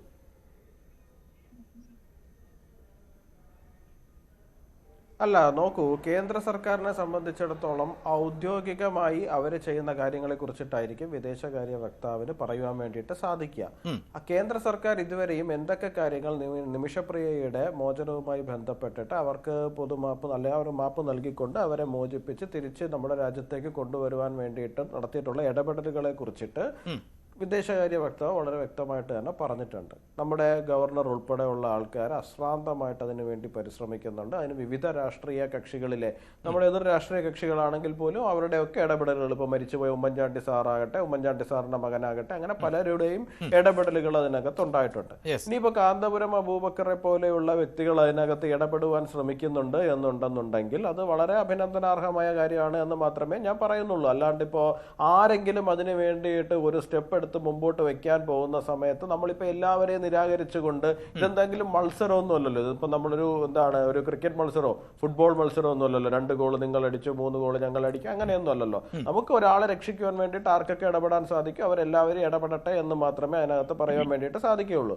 പിന്നെ കേന്ദ്ര സർക്കാരിനെ സംബന്ധിച്ചിടത്തോളം ഔദ്യോഗികമായിട്ട് കേന്ദ്ര സർക്കാർ നടത്തുന്ന ഇടപെടലുകളുമായി ബന്ധപ്പെട്ടിട്ടാണ് ഇത്തരത്തിലുള്ള നീക്കങ്ങൾ അവിടെ ഉണ്ടായത്. ഇപ്പോൾ നേരത്തെ തന്നെ ആദ്യം സംസാരിച്ച വിദേശകാര്യ വിദഗ്ധനായിട്ടുള്ള അദ്ദേഹം വളരെ വ്യക്തമായിട്ട് തന്നെ പറഞ്ഞല്ലോ. ഒന്നാമത്തെ കാര്യം എന്ന് പറഞ്ഞാൽ നമ്മൾ ഇതിനകത്ത് മനസ്സിലാക്കേണ്ടത് യമൻ എന്ന് പറയുന്ന ഒരു രാജ്യം എന്ന് പറയുന്നത് ഹൂതികൾ ഇപ്പോൾ അഡ്മിനിസ്ട്രേഷൻ കൈകാര്യം ചെയ്തുകൊണ്ടിരിക്കുന്നത്. അഡ്മിനിസ്ട്രേഷൻ എന്നൊന്നും അതിനെ പറയാൻ വേണ്ടിയിട്ട് സാധിക്കുമെന്ന് എനിക്ക് അറിയില്ല. എന്നിരുന്നാലും ശരി തന്നെയാണ്, ലോകത്തിലെ ഒരുപാട് രാജ്യങ്ങൾ, അമേരിക്ക ഉൾപ്പെടെ കാനഡ ഉൾപ്പെടെ ഒരുപാട് രാജ്യങ്ങൾ തീവ്രവാദ രാജ്യമായിട്ട് പ്രഖ്യാപിച്ച UN-ലേക്ക് പോലുമുള്ള ഫണ്ടിങ് യമന് വേണ്ടിയിട്ട്. അതായത് നമ്മൾ മനസ്സിലാക്കേണ്ടുന്ന കാര്യം, മിഡിൽ ഈസ്റ്റിലെ ഏറ്റവും ദരിദ്ര രാജ്യമാണ് യമൻ എന്ന് പറയുന്നത്. ഏറ്റവും ബുദ്ധിമുട്ടിൽ ആൾക്കാർ കഴിയുന്ന രാജ്യമാണ്. ഹ്യൂമൻ ഡെവലപ്മെന്റ് ഇൻഡെക്സ് എന്ന് പറയുന്നതൊന്നും എന്തെങ്കിലും ഒരു കാര്യം കൊടുക്കാൻ വേണ്ടി പോലും പരിഗണിക്കാൻ പോലും എടുക്കാൻ പറ്റാത്ത സാഹചര്യത്തിലൂടെ കടന്നു പോകുന്ന ഒരു രാജ്യമാണ്. അപ്പൊ ആ രാജ്യത്തേക്കുള്ള UN എയ്ഡ് വരെ കട്ട് ചെയ്യുന്ന തലത്തിലേക്ക് ലോകരാജ്യങ്ങൾ പോകണമെന്നുണ്ടെന്നുണ്ടെങ്കിൽ അവിടെ നിന്ന് ഉയരുന്ന ടെററിസ്റ്റ് ഭീഷണി അല്ലെങ്കിൽ അവിടെ ഭരിച്ചുകൊണ്ടിരിക്കുന്ന മത സർക്കാർ എന്ന് പറയുന്ന അത്രയും മോശമായിട്ട് അനുഭവപ്പെടുന്നത് കൊണ്ട് തന്നെയാണ്. അപ്പൊ തീർച്ചയായിട്ടും അവരുമായിട്ട് നയതന്ത്ര ബന്ധം സ്ഥാപിക്കുന്നതിന് നമുക്ക് പരിമിതികളുണ്ട്. നമുക്കൊരു പുരോഗമിച്ച രാജ്യം അല്ലെങ്കിൽ ഗൾഫിലെ മറ്റേതെങ്കിലും രാജ്യമാണ് മിഡിൽ ഈസ്റ്റിൽ അത്യാവശ്യം പുരോഗമിച്ചിട്ടുള്ള മറ്റൊരു രാജ്യമാണെന്നുണ്ടെങ്കിൽ നമുക്ക് കുറച്ചുകൂടിയും കാര്യമായിട്ട് തന്നെ ഇടപെടാൻ വേണ്ടിയിട്ട് സാധിക്കും. നമ്മൾ തുടക്ക കാലഘട്ടങ്ങളിൽ കണ്ടാണ്, സുഷമ സ്വരാജ് വിദേശകാര്യ മന്ത്രിയായിരുന്നപ്പോൾ ഉൾപ്പെടെ നമ്മൾ കണ്ടതാണ് പല തരത്തിലുള്ള ഇടപെടലുകളിലൂടെ ഒരുപാട് പേര് നമ്മൾ തിരിച്ചു കൊണ്ടുവരുന്നത്. യുക്രൈനും റഷ്യയും തമ്മിൽ ഒരു യുദ്ധമുഖത്ത് നിൽക്കുമ്പോൾ തന്നെയും നമുക്ക് അവിടെ നിന്ന് നമ്മുടെ വിദ്യാർത്ഥികളെ മാത്രമായിട്ട് നമുക്ക് തിരിച്ചു കൊണ്ടുവരാൻ വേണ്ടി സാധിക്കുന്നത് നമ്മൾ കണ്ടാണ്. അപ്പോൾ നമ്മുടെ സർക്കാരിനെ സംബന്ധിച്ചിടത്തോളം ഇടപെടാൻ എന്തെങ്കിലും സ്പേസ് ഉണ്ടെന്നുണ്ടെങ്കിൽ തീർച്ചയായിട്ടും ഇടപെടും. ഇനി അവരെ പിന്നോട്ടടിക്കുന്നത് മതപരമായിട്ടുള്ള ഒരു വിഷയമാണ് എന്നുണ്ടെങ്കിൽ, മതപരമായിട്ടുള്ള ഒരാൾ സംസാരിക്കുകയാണ് അവിടെ ബെറ്റർ എന്ന് തോന്നുന്നുണ്ടെങ്കിൽ അത്തരത്തിലുള്ള ആൾക്കാരുടെ സംസാരങ്ങളോ അത്തരത്തിലുള്ള ശ്രമങ്ങളെ നമ്മൾ നിരാകരിക്കേണ്ടതോ പരിപൂർണമായിട്ട് തള്ളിക്കളയേണ്ടതോ കാര്യമൊന്നുമില്ല. അത് നടക്കുന്നുണ്ടോ ഇല്ലയോ എന്നുള്ള കാര്യമൊന്നും നമുക്കറിയില്ല. ഇപ്പോൾ ഇവിടുത്തെ പ്രശ്നം എന്താന്ന് പറഞ്ഞു കഴിഞ്ഞാൽ, കഴിഞ്ഞ കുറച്ച് കാലങ്ങളായിട്ട് കേരളത്തിൽ ചില നന്മ മരങ്ങൾ ഉയർന്നു വരാറുണ്ട്. കുറച്ച് കഴിയുമ്പോഴേക്കും ആ നന്മ മരങ്ങളെല്ലാം കടപുഴകി വീഴുന്നത് നമ്മൾ കാണുന്നുണ്ട്. ഇപ്പോൾ അർജുൻ എന്ന് പറയുന്ന ലോറി ഡ്രൈവറുടെ കാര്യവുമായി ബന്ധപ്പെട്ടിട്ട് പെട്ടെന്നൊരു സുപ്രഭാതത്തിൽ ഒരു ലോറി ഉടമ ഒരു നന്മ മരം പെട്ടെന്ന് ഉയർന്നു വന്നതാണ് സമൂഹത്തിലേക്ക്. ആ നന്മ മരം എന്ത് പറ്റി പിന്നീട് എന്നുള്ള കാര്യം നമ്മൾ കണ്ടാണ്. അതുകൊണ്ട് തന്നെ ചില കാര്യങ്ങളിൽ കൺക്ലൂഷനിലേക്ക് എത്തുന്നതിന് മുമ്പ് നമ്മൾ ഒരല്പം കൂടി വെയിറ്റ് ചെയ്യേണ്ടതുണ്ട്. കാന്തപുരം അബൂബക്കർ എന്ന് പറയുന്ന ആള് കേരള സമൂഹത്തിനെ സംബന്ധിച്ചിടത്തോളം വലിയ രീതിയിൽ ബഹുമാനിക്കപ്പെടുന്ന ആള് തന്നെയാണ്. അങ്ങനെ ഒരാൾ അത്തരത്തിലൊരു ഇടപെടൽ നടത്തുവാൻ വേണ്ടി ഒരു പരിശ്രമം നടത്തുന്നുണ്ടെങ്കിൽ അതിന് അപഹസിക്കപ്പെടേണ്ടോ നിരാകരിക്കപ്പെടേണ്ടോ ഒന്നുമില്ല. പക്ഷെ നിലവിൽ കേന്ദ്ര സർക്കാരിനെ സംബന്ധിച്ചിടത്തോളം അത്തരത്തിൽ അറിവുകളില്ല എന്നുള്ള കാര്യമാണ് വളരെ വ്യക്തമായിട്ട്. അവിടെ താങ്കൾ തന്നെ സൂചിപ്പിച്ചു, ഒന്ന് യമന്റെ സാമൂഹിക പശ്ചാത്തലത്തെ കുറിച്ച് സൂചിപ്പിച്ചു. അവിടെ ഹൂതികൾ ആണ് ഭരണത്തിൽ എന്നത് അതിനൊരു അഡ്മിനിസ്ട്രേഷൻ സംവിധാനം എന്ന് പോലും വിശേഷിപ്പിക്കാൻ പറ്റില്ല. മാത്രമല്ല ഗോത്ര വിഭാഗങ്ങളും അവരുടെ നിലപാടുകളും ഒക്കെയാണ് പ്രധാനപ്പെട്ടത്. സ്വാഭാവികമായും താങ്കൾ ഈ സൂചിപ്പിക്കുന്ന പോലെ അവിടെ ഒരു നയതന്ത്ര ചർച്ചകൾക്കപ്പുറത്ത് മതപരമായ സങ്കല്പങ്ങളിൽ നിന്നുകൊണ്ടുള്ള നീതിന്യായ വ്യവസ്ഥകൾക്ക് കൂടുതൽ ഇടം നൽകുന്ന ഒരു രാജ്യം കൂടിയാണല്ലോ. അപ്പോൾ കാന്തപുരത്തെ പോലെയുള്ളവരുടെ ഇടപെടൽ ഉണ്ടാകുന്നുവെങ്കിൽ അതിനെ പ്രശംസിക്കുക എന്നതിനപ്പുറത്ത് അത്തരം സാധ്യതകളെ കൂടി കേന്ദ്ര സർക്കാർ കൂടുതൽ പ്രയോജനപ്പെടുത്താനും ശ്രമിക്കേണ്ടതല്ലേ യുവരാജ് ഗോകുൽ? തീർച്ചയായിട്ടും കേന്ദ്ര സർക്കാർ അത്തരത്തിലുള്ള പ്രയോജനപ്പെടുത്തലുകൾ നടത്തുന്നുണ്ടാവുമല്ലോ. നോക്കൂ, ഇപ്പോൾ കാന്തപുരം എന്ന് പറയുന്ന വ്യക്തി, കാന്തപുരം അബൂബക്കർ എന്ന് പറയുന്ന വ്യക്തി നമ്മൾ കേരളീയ സമൂഹത്തെ സംബന്ധിച്ചിടത്തോളം വലിയ ഒരു വ്യക്തിത്വമായിരിക്കും. നമ്മൾ യമനിൽ പോയി ചോദിച്ചു കഴിഞ്ഞാൽ അത് അങ്ങനെ തന്നെ ആയിരിക്കുമോ എന്നുള്ള കാര്യത്തെ കുറിച്ചിട്ട് നമുക്ക് വലിയ ഉറപ്പൊന്നുമില്ല. അപ്പൊ അദ്ദേഹം ഇടപെടുന്നു എന്ന് പറയുമ്പോൾ നമുക്കറിയാവുന്ന ആ മേഖലയിലുള്ള ഒരു വലിയ വ്യക്തി ആയതുകൊണ്ടാണ് നമ്മൾ അത് പറയുന്നത്. കേന്ദ്ര സർക്കാർ തീർച്ചയായിട്ടും അത്ര സാധ്യതകൾ എടുക്കുന്നുണ്ടാവും. ഇപ്പൊ നേരത്തെ ആദ്യം സംസാരിച്ച വിദേശകാര്യ വിദഗ്ധനായിട്ടുള്ള അദ്ദേഹം പറഞ്ഞതും അത് തന്നെയല്ലേ, അതായത് ഒമാൻ ഉൾപ്പെടെ ഹൂതികൾ ബഹുമാനിക്കുന്നവരായിട്ട് ഉള്ള ആൾക്കാർ ഉൾപ്പെടെയുള്ള ആൾക്കാരെ അതിനകത്തേക്ക് ഉൾക്കൊള്ളിക്കുന്നു എന്ന് പറയുമ്പോൾ തീർച്ചയായിട്ടും അവര് ബഹുമാനിക്കുന്ന തരത്തിലുള്ള അത്തരത്തിലുള്ള വ്യക്തികളുടെ സേവനം തീർച്ചയായിട്ടും കേന്ദ്ര സർക്കാർ എടുക്കുന്നുണ്ടാവും. അതുകൊണ്ടായിരിക്കുമല്ലോ കുറെയൊക്കെയും മാറ്റങ്ങൾ ഉള്ളതായിട്ട് നമുക്ക് തോന്നുന്നത്. നമുക്ക് എന്തായാലും മുമ്പോട്ട് നോക്കാം. ഇപ്പോ ഈ പറയുന്നത് പോലെ എത്രയും വൈകാരികമായി ചിന്തിക്കുന്ന ജനങ്ങളുള്ള ഒരു സ്ഥലത്ത്, അവിടെ പോലും അതൊരു വലിയ വിഷയമായി മാറിയിരിക്കുന്ന സ്ഥലത്ത് ആരെങ്കിലും പുറത്തുനിന്ന് ഒരു ഇടപെട്ടു എന്നുള്ളത് കൊണ്ട് മാത്രം ആ ജനങ്ങളുടെ മുഴുവൻ വികാരത്തിനെ തള്ളിക്കളഞ്ഞുകൊണ്ട് അവിടെ ഭരിച്ചുകൊണ്ടിരിക്കുന്ന ആൾക്കാർക്ക് മുമ്പോട്ട് പോകാൻ സാധിക്കും എന്ന് നമുക്ക് പരിപൂർണമായിട്ടും വിശ്വസിക്കാൻ സാധിക്കില്ല. എങ്കിലും അത്തരത്തിലുള്ള ശ്രമങ്ങളെ തീർച്ചയായിട്ടും കേന്ദ്ര സർക്കാർ ഒരിക്കൽ ഇതിനു മുമ്പ്, ഇപ്പൊ ഇന്ന് നടത്തിയതല്ല, ഇതിനു മുമ്പ് വിദേശകാര്യ വകുപ്പ് പറഞ്ഞിരുന്നല്ലോ, നമ്മൾ നയതന്ത്രപരമായിട്ടുള്ള ഡയറക്റ്റ് ആയിട്ടുള്ള അല്ലാത്ത വഴികളും നമ്മൾ സ്വീകരിക്കുവാൻ ശ്രമിക്കുന്നുണ്ട് എന്നും അല്ലാത്ത വഴികളിലൂടെയും ആ മോചനം ഉറപ്പുവരുത്താൻ നമ്മൾ ശ്രമിക്കുന്നുണ്ട് എന്ന് പറയുമ്പോൾ തീർച്ചയായിട്ടും അത്തരം വഴികൾ ആ മേഖലകളിൽ നിന്ന് കേന്ദ്ര സർക്കാർ ഉപയോഗിക്കുന്നു എന്ന് തന്നെയല്ലേ നമ്മൾ മനസ്സിലാക്കി. ശ്രീ മജീദ്, അതാണ് ഒരു പക്ഷേ ഈ സൂചിപ്പിക്കുന്നത് പോലെ തന്നെ അവിടുത്തെ പ്രത്യേകമായ ഒരു സാഹചര്യമുണ്ട്. ഒരു തീരുമാനത്തിലേക്ക് എത്തുമ്പോൾ ആരാണ് അതിൽ അന്തിമമായി തീരുമാനമെടുക്കേണ്ടത് എന്നതിലടക്കം വിഷയങ്ങളുണ്ട്. ഒരു പക്ഷേ തലാലിൻ്റെ കുടുംബം തന്നെ ഈ ദിയാദനം സ്വീകരിക്കാൻ തയ്യാറായാൽ പോലും ആ പ്രദേശത്തെ ഗ്രാമത്തിൻ്റെ ഒരു സ്വഭാവം അനുസരിച്ചത് വലിയ തോതിൽ എതിർപ്പുകൾ ഉണ്ടാക്കിയേക്കാം. അത്തരം സംശയങ്ങളൊക്കെ നിരവധിയാണ്. അപ്പോഴും ഈ ഇടപെടലുകൾ നിമിഷപ്രിയയുടെ മോചനത്തിന് വേണ്ടി നേരത്തെ തന്നെ ആക്ഷൻ കൗൺസിൽ രൂപീകരിക്കപ്പെട്ടതാണ്. പക്ഷേ അതിനകത്ത് നിന്ന് തന്നെ പലതരത്തിലുള്ള അഭിപ്രായങ്ങൾ ഉയർന്നു വരുന്ന സാഹചര്യമുണ്ട്. നേരത്തെ അഡ്വക്കേറ്റ് സുഭാഷ് തന്നെ അക്കാര്യം സൂചിപ്പിച്ചു കഴിഞ്ഞു. മറ്റ് പലരുടെയും പ്രതികരണങ്ങൾ ഉൾപ്പെടെ സാമുവൽ, ദീപ ഉൾപ്പെടെയുള്ളവരുടെയൊക്കെ പ്രതികരണങ്ങൾ അതൊക്കെ വ്യത്യസ്തമായ പ്രതികരണങ്ങൾ ആണ്. ഇവിടെ നമുക്ക് ടെക്നിക്കലി കേന്ദ്ര സർക്കാരിൻ്റെ പ്രതികരണം തന്നെയാണ് ഒഫീഷ്യലായി കണക്കാക്കാൻ സാധിക്കുകയുള്ളൂ. പക്ഷേ അപ്പോഴും കാന്തപുരം നടത്തിയിട്ടുള്ള ഇടപെടൽ അത് വലിയ തോതിൽ ആശ്വാസം നൽകുന്ന ഒന്നായി മാറിയിരുന്നുവെന്നും ഈ വധശിക്ഷ മാറ്റിവെച്ചതിൽ നിർണായകമായ പങ്ക് അദ്ദേഹത്തിനുണ്ട് എന്നുകൂടിയാണല്ലോ നമുക്ക് മനസ്സിലാക്കേണ്ടി വരുന്നത്. ഇപ്പോഴും ഈ സൂഫി പണ്ഡിതരുമായും ഒക്കെയുള്ള ചർച്ചകൾ ആ നിലയിൽ തുടരുന്നുണ്ടോ? താങ്കൾക്ക് എന്താണ് മനസ്സിലാക്കാൻ സാധിക്കുന്നത്? തീർച്ചയായും കാന്തപുരം ഉസ്താദ് ഈ വിഷയത്തിൽ ഇടപെട്ടത് എല്ലാവർക്കും അറിയാവുന്നതാണ്. ശ്രീ ചാണ്ടി ഉമ്മന്റെ നിർദ്ദേശപ്രകാരം ഉസ്താദ് അദ്ദേഹത്തിന്റെ അവിടെയുള്ള വ്യക്തിപരമായ ബന്ധങ്ങൾ അത് അവിടെയുള്ള നേരത്തെ നമുക്ക് കുറവുള്ള ഒരുപാട് മേഖലകളിൽ നിന്ന് മാറി മാറിയിട്ട് അവിടെയുള്ള തന്റെ വ്യക്തിപരമായ ബന്ധങ്ങളും അവിടെയുള്ള അറിവുകളും വെച്ചുകൊണ്ട് അദ്ദേഹം ചെയ്ത ഒരു സേവന പ്രവർത്തനമാണ്, ഒരു മാനുഷിക പ്രവർത്തനമാണ്. അത് അദ്ദേഹം ചെയ്തു. ഒരിക്കലും ഒരു പക്ഷേ ഏത് ആളുകൾക്കും മനസ്സിലാക്കാൻ കഴിയുന്നതാണ്. ആരുടെയും ക്രെഡിറ്റ് അവകാശപ്പെടാനോ അല്ലെങ്കിൽ എനിക്ക് സ്വന്തമായി ഒരു ക്രെഡിറ്റ് കിട്ടാനോ ചെയ്തതല്ല എന്ന് ഏത് മനുഷ്യർക്കും അറിയാവുന്ന ഒരു കാര്യമാണ്. അവിടെയുള്ള തന്റെ ബന്ധങ്ങളെ ഈ ഒരു വിഷയത്തിലേക്ക് ഉപയോഗപ്പെടുത്തുക എന്നതാണ് അദ്ദേഹം അതിൽ സ്വീകരിച്ചിരിക്കുന്ന നിലപാട്. അത് അദ്ദേഹം തുറന്നു പറഞ്ഞതുമാണ്. എനിക്ക് അവിടെയുള്ള ഗോത്രവർഗക്കാരുമായും ആ ഗോത്രവർഗക്കാരുമായിട്ട് സ്വാധീനിക്കാൻ കഴിയുന്ന ഉമർ ഹഫീദുമായുള്ള ബന്ധം, ആ ബന്ധമാണ് ഞാൻ ഉപയോഗപ്പെടുത്തിയത് എന്ന് അദ്ദേഹം നേരത്തെ പറഞ്ഞതാണ്. ഈ ബന്ധത്തെ ആരും നിഷേധിക്കാൻ കഴിയില്ല എന്നതും വളരെ ശരിയായ ഒരു സംഗതിയാണല്ലോ. കാരണം അത് ഈ വധശിക്ഷ മാറ്റിവെച്ച മരവിപ്പിച്ച ഉത്തരവിന്റെ കോപ്പി അടക്കം പ്രദർശിപ്പിച്ചുകൊണ്ടാണ് അദ്ദേഹം ആ കാര്യം പറഞ്ഞിട്ടുള്ളത്. അപ്പൊ ഇതിനു മുമ്പ് ഈ ഒരു കാര്യത്തിന് വേണ്ടിയിട്ട് ആരും പരിശ്രമിച്ചിട്ടില്ല എന്നോ പരിശ്രമിക്കുന്നവരാരും ഇല്ല എന്നൊന്നും കാന്തപുരം ഉസ്താദിന്റെ പിന്നെ ഒരു ഭാഗത്തു നിന്ന് പറയുന്ന കാര്യവുമല്ല. അദ്ദേഹത്തിനെ സംബന്ധിച്ചിടത്തോളം അതൊരു പ്രധാന വിഷയവുമല്ല. ഈ അവസാന നിമിഷത്തിൽ വെച്ച് ഇതിനെ ഒരു പരിസമാപ്തിക്ക് എത്തിക്കാൻ തന്നെ കൊണ്ടാവുന്നത് ചെയ്യുക എന്നതാണ് കാന്തപുരം ഉസ്താദിനെ സംബന്ധിച്ചിടത്തോളം ഉള്ള നിലപാട്. അതിന് വിഘാതമായി അതിനു വേണ്ടിയുള്ള പരിശ്രമങ്ങൾ നടന്നു എന്നത് എല്ലാവരും സമ്മതിക്കുന്ന കാര്യമാണ്. കാരണം കേന്ദ്ര ഗവൺമെന്റിനെ സംബന്ധിച്ചിടത്തോളം പരിമിതി ഇവിടെ എല്ലാവരും അംഗീകരിച്ചു കഴിഞ്ഞു. അവിടെ ഒരു ഡിപ്ലോമാറ്റിക് ആയിട്ടുള്ള ഒരു സെന്ററോ അങ്ങനെയുള്ള ഒരു നീക്കത്തിന് പറ്റുന്ന സാഹചര്യങ്ങളോ അവിടെ കേന്ദ്ര ഗവൺമെന്റിനോ അല്ലെങ്കിൽ അതുപോലെയുള്ള ഒരു സംവിധാനത്തിനോ ഇല്ല എന്ന് സുപ്രീം കോടതിയിൽ വരെ കേന്ദ്ര സർക്കാർ പറഞ്ഞതാണ്. എന്നാലും മറ്റു മാർഗങ്ങൾ ഒരു പക്ഷേ കേന്ദ്ര ഗവൺമെന്റ് ആരായിട്ടുണ്ടാകാം, പരിശ്രമിച്ചിട്ടുണ്ടാകാം. ആരും പരിശ്രമിക്കുന്നില്ല എന്നതൊന്നും കാന്തപുരം ഉസ്താദിനെ സംബന്ധിച്ചിടത്തോളം അദ്ദേഹത്തിന്റെ ഒരു നിലപാടിന്റെ ഭാഗമല്ല.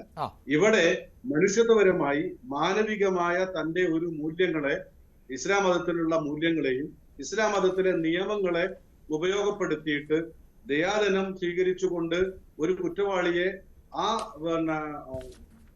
സമൂഹം അല്ലെങ്കിൽ അവിടുത്തെ കുടുംബക്കാര് അവരെ ഒരു മാപ്പ് നൽകിയാൽ അതിൽ നിന്ന് രക്ഷപ്പെടുത്താനുള്ള വകുപ്പുണ്ട് ഇസ്ലാമിക ശരീഅത്ത് നിയമപ്രകാരം എന്ന നിയമത്തിന്റെയും അടിസ്ഥാനത്തിൽ നിന്നുകൊണ്ട് ആ നിയമത്തെ ഉപയോഗപ്പെടുത്തി അവിടെയുള്ള ഗോത്രവർഗക്കാരും കുടുംബക്കാരുമായി സംസാരിക്കാനുള്ള തനിക്കുള്ള ഒരു ബന്ധങ്ങളെ അദ്ദേഹം ഉപയോഗപ്പെടുത്തി എന്നതാണ്. ഇപ്പൊ നിലവിലെ അവസ്ഥ വെച്ച് നോക്കുമ്പോൾ ഉപയോഗപ്പെടുത്തി ചർച്ചകൾ പുരോഗമിക്കുമ്പോൾ നമ്മുടെ നാട്ടിൽ നിന്നുള്ള ആളുകൾ തന്നെ അതിന് വിഘാതം നിൽക്കുന്ന രൂപത്തിൽ അവിടെയുള്ള ഈ തലാലിന്റെ കുടുംബക്കാരുടെ പ്രൊഫൈലുകളിലും അല്ലെങ്കിൽ വാട്സപ്പുകളിലും ഫേസ്ബുക്ക് പേജുകളിലും ഒക്കെ ഇടപെടുന്ന ഒരു രീതി നമ്മളൊക്കെ കണ്ടു കഴിയുന്നതാണ്. അതൊരു പക്ഷേ നമ്മുടെ നാട്ടിനെ സംബന്ധിച്ചിടത്തോളം ഒരിക്കലും ഒരു മനുഷ്യ ഹൃദയമുള്ള ആളുകൾക്ക് അംഗീകരിച്ചു കൊടുക്കാൻ കഴിയാത്ത കാര്യമാണ്. അതിലേക്ക് നമ്മൾ പോകുന്നില്ല. നമ്മളെ സംബന്ധിച്ചിടത്തോളം, പ്രത്യേകിച്ച് കാന്തപുരം ഉസ്താദിനെ സംബന്ധിച്ചിടത്തോളം അത്തരം ഒരു കാര്യങ്ങളുടെ നീക്കങ്ങളൊന്നും അദ്ദേഹത്തിന്റെ പ്രവർത്തനത്തിന് തടയിടുന്നതുമല്ല. അദ്ദേഹം അത് ഒരു മൈൻഡ് ചെയ്യുന്ന ആളുമല്ല. അദ്ദേഹം പരിശ്രമിക്കും, കാര്യങ്ങളുമായിട്ട് മുന്നോട്ട് പോകും. തന്നാലാവത് എന്ത് വന്നാലും ചെയ്യുന്ന ധീരമായ ഒരു നിലപാടുള്ള ഒരു മാനുഷിക മൂല്യങ്ങൾ ഉയർത്തിപ്പിടിക്കുന്ന ഒരു നിലപാടുകാരനാണ് കാന്തപുരം ഉസ്താദ്.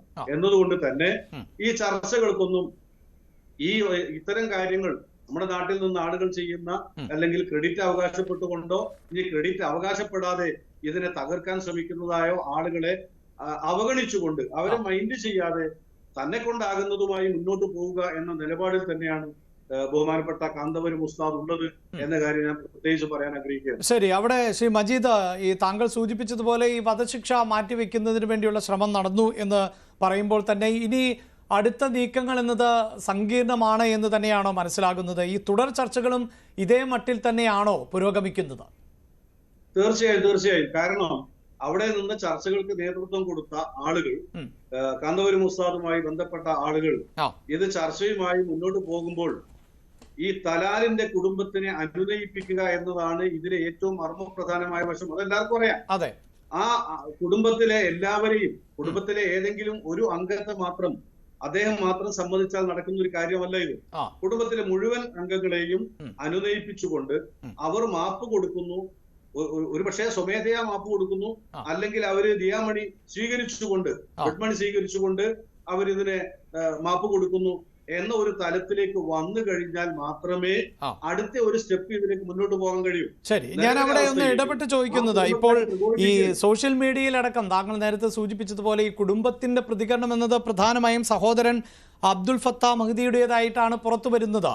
അപ്പോൾ ഈ അബ്ദുൽ ഫത്താ മാത്രമല്ല, കൂടുതൽ കുടുംബാംഗങ്ങൾക്കും വധശിക്ഷ നടപ്പിലാക്കണമെന്ന ആവശ്യം ആണ് എന്നാണോ? അത്തരം കാര്യങ്ങളിൽ വ്യക്തത കൈവന്നിട്ടുണ്ടോ? തീർച്ചയായിട്ടും അതിനെക്കുറിച്ച് നമുക്ക് അവസാനമായ ഒരു വാക്ക് പറയാറായിട്ടില്ല. കുടുംബത്തിലെ അംഗങ്ങൾ എല്ലാവരും ഒന്നിച്ചു നിന്നുകൊണ്ട് ഇതിനെ എങ്ങനെയാണ് കൈകാര്യം ചെയ്യുക എന്നത് നമുക്ക് പുറത്തു വരാനിരിക്കുന്നേ ഉള്ളൂ. ഇപ്പോൾ നമുക്ക് അതിനെക്കുറിച്ച് ഒന്നും പറയാൻ കഴിയില്ല. ചർച്ചയ്ക്ക് നേതൃത്വം കൊടുക്കുന്ന ഉസ്താദ്. ശരി, ഞാൻ താങ്കളിലേക്ക് വരാം. ഇപ്പോൾ മിഥുൻ വിജയകുമാർ കൂടി ചേരുന്നുണ്ട്. മിഥുൻ, ഈ ചർച്ച പുരോഗമിക്കുമ്പോൾ നമ്മൾ ശരി ശ്രീ മജീദ്, ഞാൻ തിരികെ എത്താം. ശ്രീ മിഥുൻ, ഇതാ ഈ പാനലിൽ തന്നെ പങ്കെടുക്കുന്ന എല്ലാവർക്കും ഇത് അത്രമേൽ സങ്കീർണമാണ് എന്നതിൽ ഒരു അഭിപ്രായ ഭിന്നതയുമില്ല. അവിടുത്തെ സാഹചര്യം മനസ്സിലാകുമ്പോഴും അറിയാം, ഒരു കുറ്റകൃത്യം അത് ചെയ്യേണ്ടി വന്നു, ആ പശ്ചാത്തലം എന്തുമാകട്ടെ, പക്ഷേ അവിടുത്തെ കോടതി അത് കുറ്റം എന്ന് കണ്ടെത്തുകയും വധശിക്ഷയ്ക്ക് വിധിക്കുകയും ചെയ്തതാണ്. ഈ സൂചിപ്പിക്കുന്നത് പോലെ ക്ഷമിക്കാൻ ആവശ്യപ്പെടുക അല്ലെങ്കിൽ ക്ഷമിക്കാൻ അപേക്ഷിക്കുക എന്നത് മാത്രമാണ് നമുക്ക് മുന്നിലുള്ള വഴി. പക്ഷേ ആ വഴി എങ്ങനെയാകണം, ആരിലൂടെയാകണം എന്നതിലൊക്കെ ആയിരുന്നു ഒരു ആശയക്കുഴപ്പം നിലനിന്നത് എന്നെനിക്ക് തോന്നുന്നു. അതിപ്പോൾ കുറച്ചുകൂടി വ്യക്തത കൈവന്നിരിക്കുന്നു. അതിപ്പോൾ ഏത് കോണുകളിൽ നിന്നുമുള്ള നീക്കമാകട്ടെ, നേരത്തെ കാന്തപുരത്തിൻ്റെ ഭാഗത്ത് നിന്നുണ്ടായ പ്രതികരണം ഇന്നിപ്പോൾ വളരെ കൃത്യമായി വിദേശകാര്യ മന്ത്രാലയം വാർത്താ സമ്മേളനത്തിലടക്കം സ്ഥിരീകരിക്കുന്നുണ്ട്. നിയമസഹായം നൽകുന്നുണ്ട്, യോഗങ്ങൾ നടത്തുന്നുണ്ട്, കുടുംബവുമായി ആശയവിനിമയം നടക്കുന്നുണ്ട് എന്നതുൾപ്പെടെയുള്ള കാര്യങ്ങൾ. അത് എത്രത്തോളം ഇതുവരെയുള്ളതിൽ നിന്ന് വ്യത്യസ്തമായി പ്രതീക്ഷ നൽകുന്ന നീക്കങ്ങളാണ്? നോക്കൂ അഭിലാഷ്, ഞാൻ മനസ്സിലാക്കുന്നത് ഇപ്പോഴും തലാലിന്റെ ഫാമിലി ഇതിലൊരു മാപ്പ് കൊടുക്കാൻ അവർ തയ്യാറായിട്ടില്ല എന്നാണ്. അപ്പൊ ഈ ഒരു സ്ഥലത്ത് നമുക്കൊരു കലക്റ്റീവ് എഫേർട്ടിലൂടെ മാത്രമേ ഇതിനെ കാണാൻ പറ്റുള്ളൂ. അവിടെ ഈ പറഞ്ഞ പോലെ ഡയറക്റ്റ് ആയിട്ടുള്ള ഡിപ്ലോമാറ്റിക് ഇന്റർവെൻഷൻ, അത് യമനായിട്ട് നമുക്കൊരു ഡയറക്റ്റ് ഡിപ്ലോമാറ്റിക് ഇന്റർവെൻഷൻ നടത്താൻ പറ്റില്ല. അപ്പൊ നമ്മുടെ മറ്റ് രാജ്യങ്ങളുമായിട്ടുള്ള നമ്മുടെ ഒരു ആക്സസ് ഉപയോഗിച്ചുകൊണ്ട് യമനിലെ ഈ പറഞ്ഞ പോലെ ഒരു അധികാര സ്ഥാനത്തിരിക്കുന്ന ആളുകളിലേക്ക് ഒരു ആക്സസ് ഉണ്ടാക്കിയെടുക്കാൻ ഇന്ത്യയുടെ ഒഫീഷ്യൽ ആയിട്ടുള്ള ചാനൽ വഴി നമ്മൾ നോക്കുന്നുണ്ട്.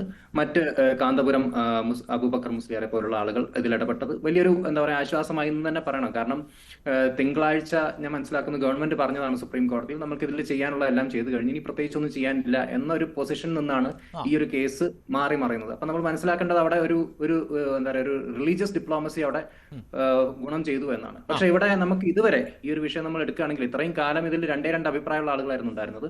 ഒന്ന്, നിമിഷപ്രിയ ചെയ്തൊരു തെറ്റാണെന്നും അവർക്ക് ശിക്ഷ ലഭിക്കണം എന്ന് പറയുന്ന ഒരു കൂട്ടം ആളുകളും കേരളത്തിലുള്ള കേരള സമൂഹത്തിൽ രണ്ട് സെക്ഷനായിരുന്നു. ഒന്ന്, അവർക്ക് ഈ പറഞ്ഞ കാര്യം തെറ്റാണെന്നും അവർക്ക് ശിക്ഷ ലഭിക്കണമെന്നും, മറ്റൊന്ന് പറഞ്ഞ പോലെ അവരുടെ സാഹചര്യം കൊണ്ട് അവർക്ക് അങ്ങനെ ചെയ്യേണ്ടി വന്നു എന്നും. അതിൽ എന്താ പറയുക ഈ പറഞ്ഞ പോലെ അവരൊരു എന്താ പറയുക ഈ ഒരു ഫയറിംഗ് സ്ക്വാഡ് വഴി അവരുടെ എക്സിക്യൂഷൻ നടക്കുന്നത് നമുക്ക് ചിന്തിക്കാൻ പോലും പറ്റാത്ത കാര്യങ്ങളാണ്. അതുകൊണ്ട് അവർക്ക് എന്തുകൊണ്ടും ഒരു ഇളവ് കിട്ടണം എന്ന് ആഗ്രഹിക്കുന്ന ആളുകളായിരുന്നു. പക്ഷേ ഈ രണ്ടാമത്തെ കാറ്റഗറിയിലെ ആളുകൾക്കിടയിലാണ് ഇപ്പോൾ സ്പ്ലിറ്റ് ഉണ്ടായത്. അതിൽ ക്രെഡിറ്റ് വാർ ആണ് ഇപ്പോൾ നടന്നുകൊണ്ടിരിക്കുന്നത്. അത് ഉണ്ടാക്കാൻ സാധിച്ച ഏക വ്യക്തി എന്ന് ഞാൻ പറയുന്നത് സാമുവൽ ജെറോമാണ്. സാമുവൽ ജെറോമിന്റെ കഴിഞ്ഞ കുറച്ച് ദിവസത്തെ നമ്മൾ മീഡിയ ഇന്ററാക്ഷൻസ് എടുത്ത് നോക്കുകയാണെങ്കിൽ നമുക്ക് മനസ്സിലാവും എത്ര ഈഗോയിസ്റ്റിക് ആയിട്ടാണ് ആ മനുഷ്യൻ ഇടപെടുന്നതെന്ന്. കാരണം അതിൽ കാന്തപുരം അബൂബക്കർ മുസ്ലിയാരുടെ ടോട്ടൽ പങ്ക് ഇല്ല എന്ന രീതിയിലും അതിനെ ടോട്ടലി ഡിസ്കാർഡ് ചെയ്യുന്ന രീതിയിലാണ് ഇദ്ദേഹം സംസാരിച്ചത്. ഇദ്ദേഹം പറഞ്ഞത് എന്താ പറയുക, അങ്ങനെ ഒരാളെ എനിക്ക് അറിയില്ല, അത് വെറുതെ ചില ആളുകൾ ക്രെഡിറ്റ് അടിച്ചു മാറ്റാൻ വേണ്ടി സംസാരിക്കുകയാണ്. ഇത്ര നിലവാരം കുറഞ്ഞ ഒരു രീതിയിൽ ഇതിന്റെ ഒഫീഷ്യൽ സ്പോക്സ് പേഴ്സൺ ആണ് അദ്ദേഹം എന്നാണ് ഞാൻ മനസ്സിലാക്കുന്നത്. കാരണം ഈ ഒരു ക്യാമ്പയിന്റെ ഫേസ് ആയി മാറിയ വ്യക്തിയാണ്. അപ്പൊ ഇതിന്റെ ആക്ച്വലി ഇപ്പൊ നേരത്തെ അഭിഭാഷകൻ പറഞ്ഞു സാമുവൽ ജെറോമിനെ തള്ളി പറഞ്ഞു, സാമുവൽ ജെറോം പറഞ്ഞ കാര്യങ്ങൾ തള്ളി പറഞ്ഞു. അപ്പൊ അങ്ങനെയാണെങ്കിൽ ഈ സേവ് നിമിഷപ്രിയ ഇന്റർനാഷണൽ ആക്ഷൻ കൗൺസിലിന്റെ ഒഫീഷ്യൽ സ്പോക്സ് പേഴ്സൺ ആരാണ്? ഇതിൽ ആരെയാണ് നമ്മൾ കേൾക്കേണ്ടത്? ഇതിൽ സാമുവൽ ജെറോം പറഞ്ഞാണോ കേൾക്കേണ്ടത്? കാരണം സാമുവൽ ജെറോം പറഞ്ഞത് പ്രകാരം ചില ആളുകൾ സാമുവൽ ജെറോം കൊടുത്ത ബൈറ്റൊക്കെ എടുത്തിട്ട് ഈ പറഞ്ഞ പോലെ പൂർണ്ണമായിട്ടും നമ്മുടെ കാന്തപുരത്തെ തള്ളിപ്പറയുകയും അദ്ദേഹത്തെ ട്രോൾ ചെയ്യുകയും അദ്ദേഹത്തെ പരിഹസിക്കുകയും ചെയ്യുന്ന ഒരു വലിയൊരു ക്യാമ്പയിൻ നമ്മൾ കാണുന്നുണ്ട് സോഷ്യൽ മീഡിയയിൽ. അപ്പൊ നമ്മുടെ മലയാളി സമൂഹത്തിനുള്ള ഒരു ചേരിതിരിവുണ്ടാക്കാൻ ഈ സാമുവൽ ജെറോമിനെ കൊണ്ട്, സാമുവൽ ജെറോമിന്റെ രണ്ട് ഇന്റർവ്യൂവിനെ കൊണ്ട് സാധിച്ചു. കാരണം അതിൽ പലരും അദ്ദേഹത്തെ കോട്ട് ചെയ്യുന്നത് തന്നെ സാമുവൽ ജെറോം എന്ന് പറയുന്നത് നിമിഷപ്രിയയുടെ അഭിഭാഷകൻ എന്നാണ്.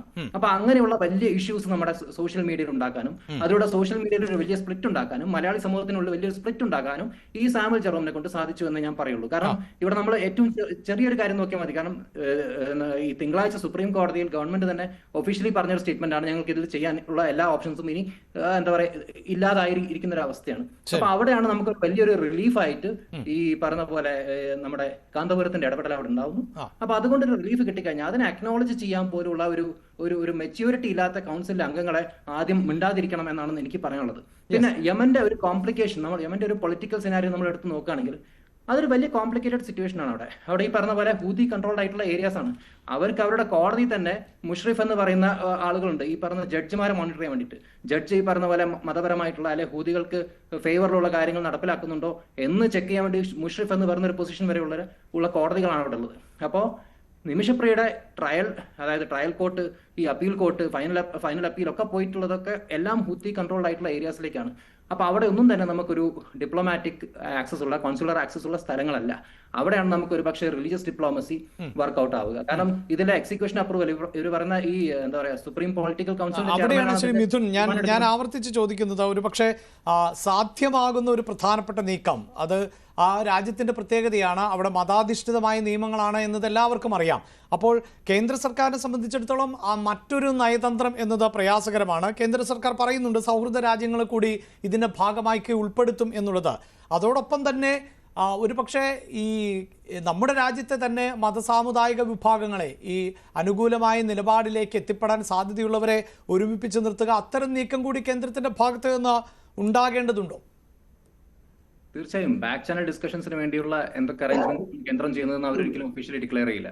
അപ്പൊ അവരത് ചെയ്യുന്നുണ്ട്. അവർ പക്ഷേ കാന്തപുരത്തിന്റെ ഇടപെടൽ പോലും കേന്ദ്രത്തിന്റെ ഏതെങ്കിലും ഒരു ബാക്ക് ചാനൽ ആക്സസ് ഉണ്ടാക്കാനുള്ള ശ്രമത്തിന്റെ ഭാഗമായിട്ടാണോ നമുക്ക് പറയാൻ പറ്റില്ല.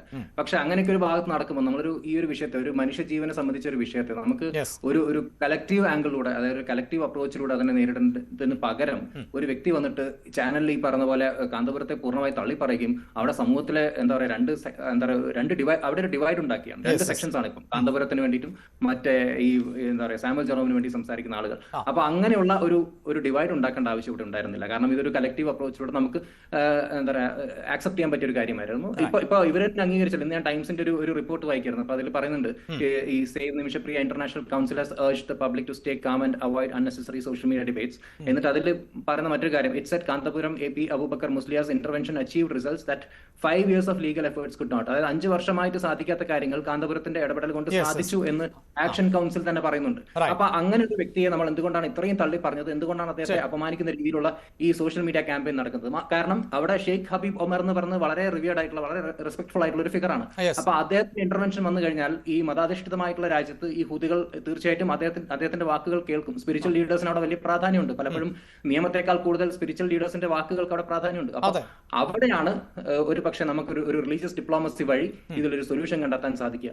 അപ്പൊ അതുകൊണ്ട് ആ ഒരു ചാനലിലെ ഡിസ്കഷൻ നടക്കുമ്പോൾ അതിനെ ഇത്ര വലിയ രീതിയിൽ ഇവിടെ കേരളത്തിൽ പ്രശ്നങ്ങൾ ഉണ്ടാക്കുന്ന, സോഷ്യൽ മീഡിയയിൽ വലിയ രീതിയിലുള്ള ഡിബേറ്റ് നടക്കുന്ന, ഒരു ക്രെഡിറ്റ് വാർഫെയർ നടക്കുന്ന സിറ്റുവേഷനിലേക്ക് എത്തിച്ചത് ഇതിന്റെ സ്പോക്സ് പേഴ്സൺ ആയിട്ടുള്ള സാമുവൽ ജെറോമാണ്. അപ്പൊ സാമുവൽ ജെറോം ഒരു ഒഫീഷ്യൽ സ്പോക്സ് പേഴ്സൺ അല്ല എങ്കിൽ അദ്ദേഹത്തെ ഒഫീഷ്യലി തന്നെ മാറ്റണം. കാരണം അത് നിമിഷപ്രിയ തീർച്ചയായും ഒരു പക്ഷേ താങ്കളുടെ വാക്കുകളും ചോദ്യങ്ങളും ഞാൻ ആവർത്തിക്കുന്നില്ല. കാരണം സുഭാഷ് ചന്ദ്രൻ അവിടെ കൈ ഉയർത്തുന്നുണ്ട്. അദ്ദേഹത്തിന് കൃത്യമായി മറുപടി നൽകാൻ സാധിക്കുമെന്ന് തോന്നുന്നു. ശ്രീ സുഭാഷ് ചന്ദ്രൻ, ഇവിടെ ഇത് പബ്ലിക്കിനുണ്ടാകുന്ന ഒരു സംശയമാണ്. ഞാനും ഇതേ സംശയം തുടക്കത്തിൽ തന്നെ ഉന്നയിക്കേണ്ടതില്ലല്ലോ എന്ന് കരുതിയിട്ടാണ്. കാരണം നമ്മുടെ എല്ലാവരുടെയും ആഗ്രഹം എന്നത് ഏതു വിധേനയും നിമിഷപ്രിയയെ തിരികെ എത്തിക്കുക എന്നുള്ളതാണ്. അവിടെ ആരുടെയും ഉദ്ദേശശുദ്ധിയെ അല്ല നമ്മൾ ചലഞ്ച് ചെയ്യുന്നത്. അങ്ങനെ ഒരു തർക്കത്തിനുമല്ല ഈ ഒരു ചർച്ച എന്നതുകൊണ്ടാണ്.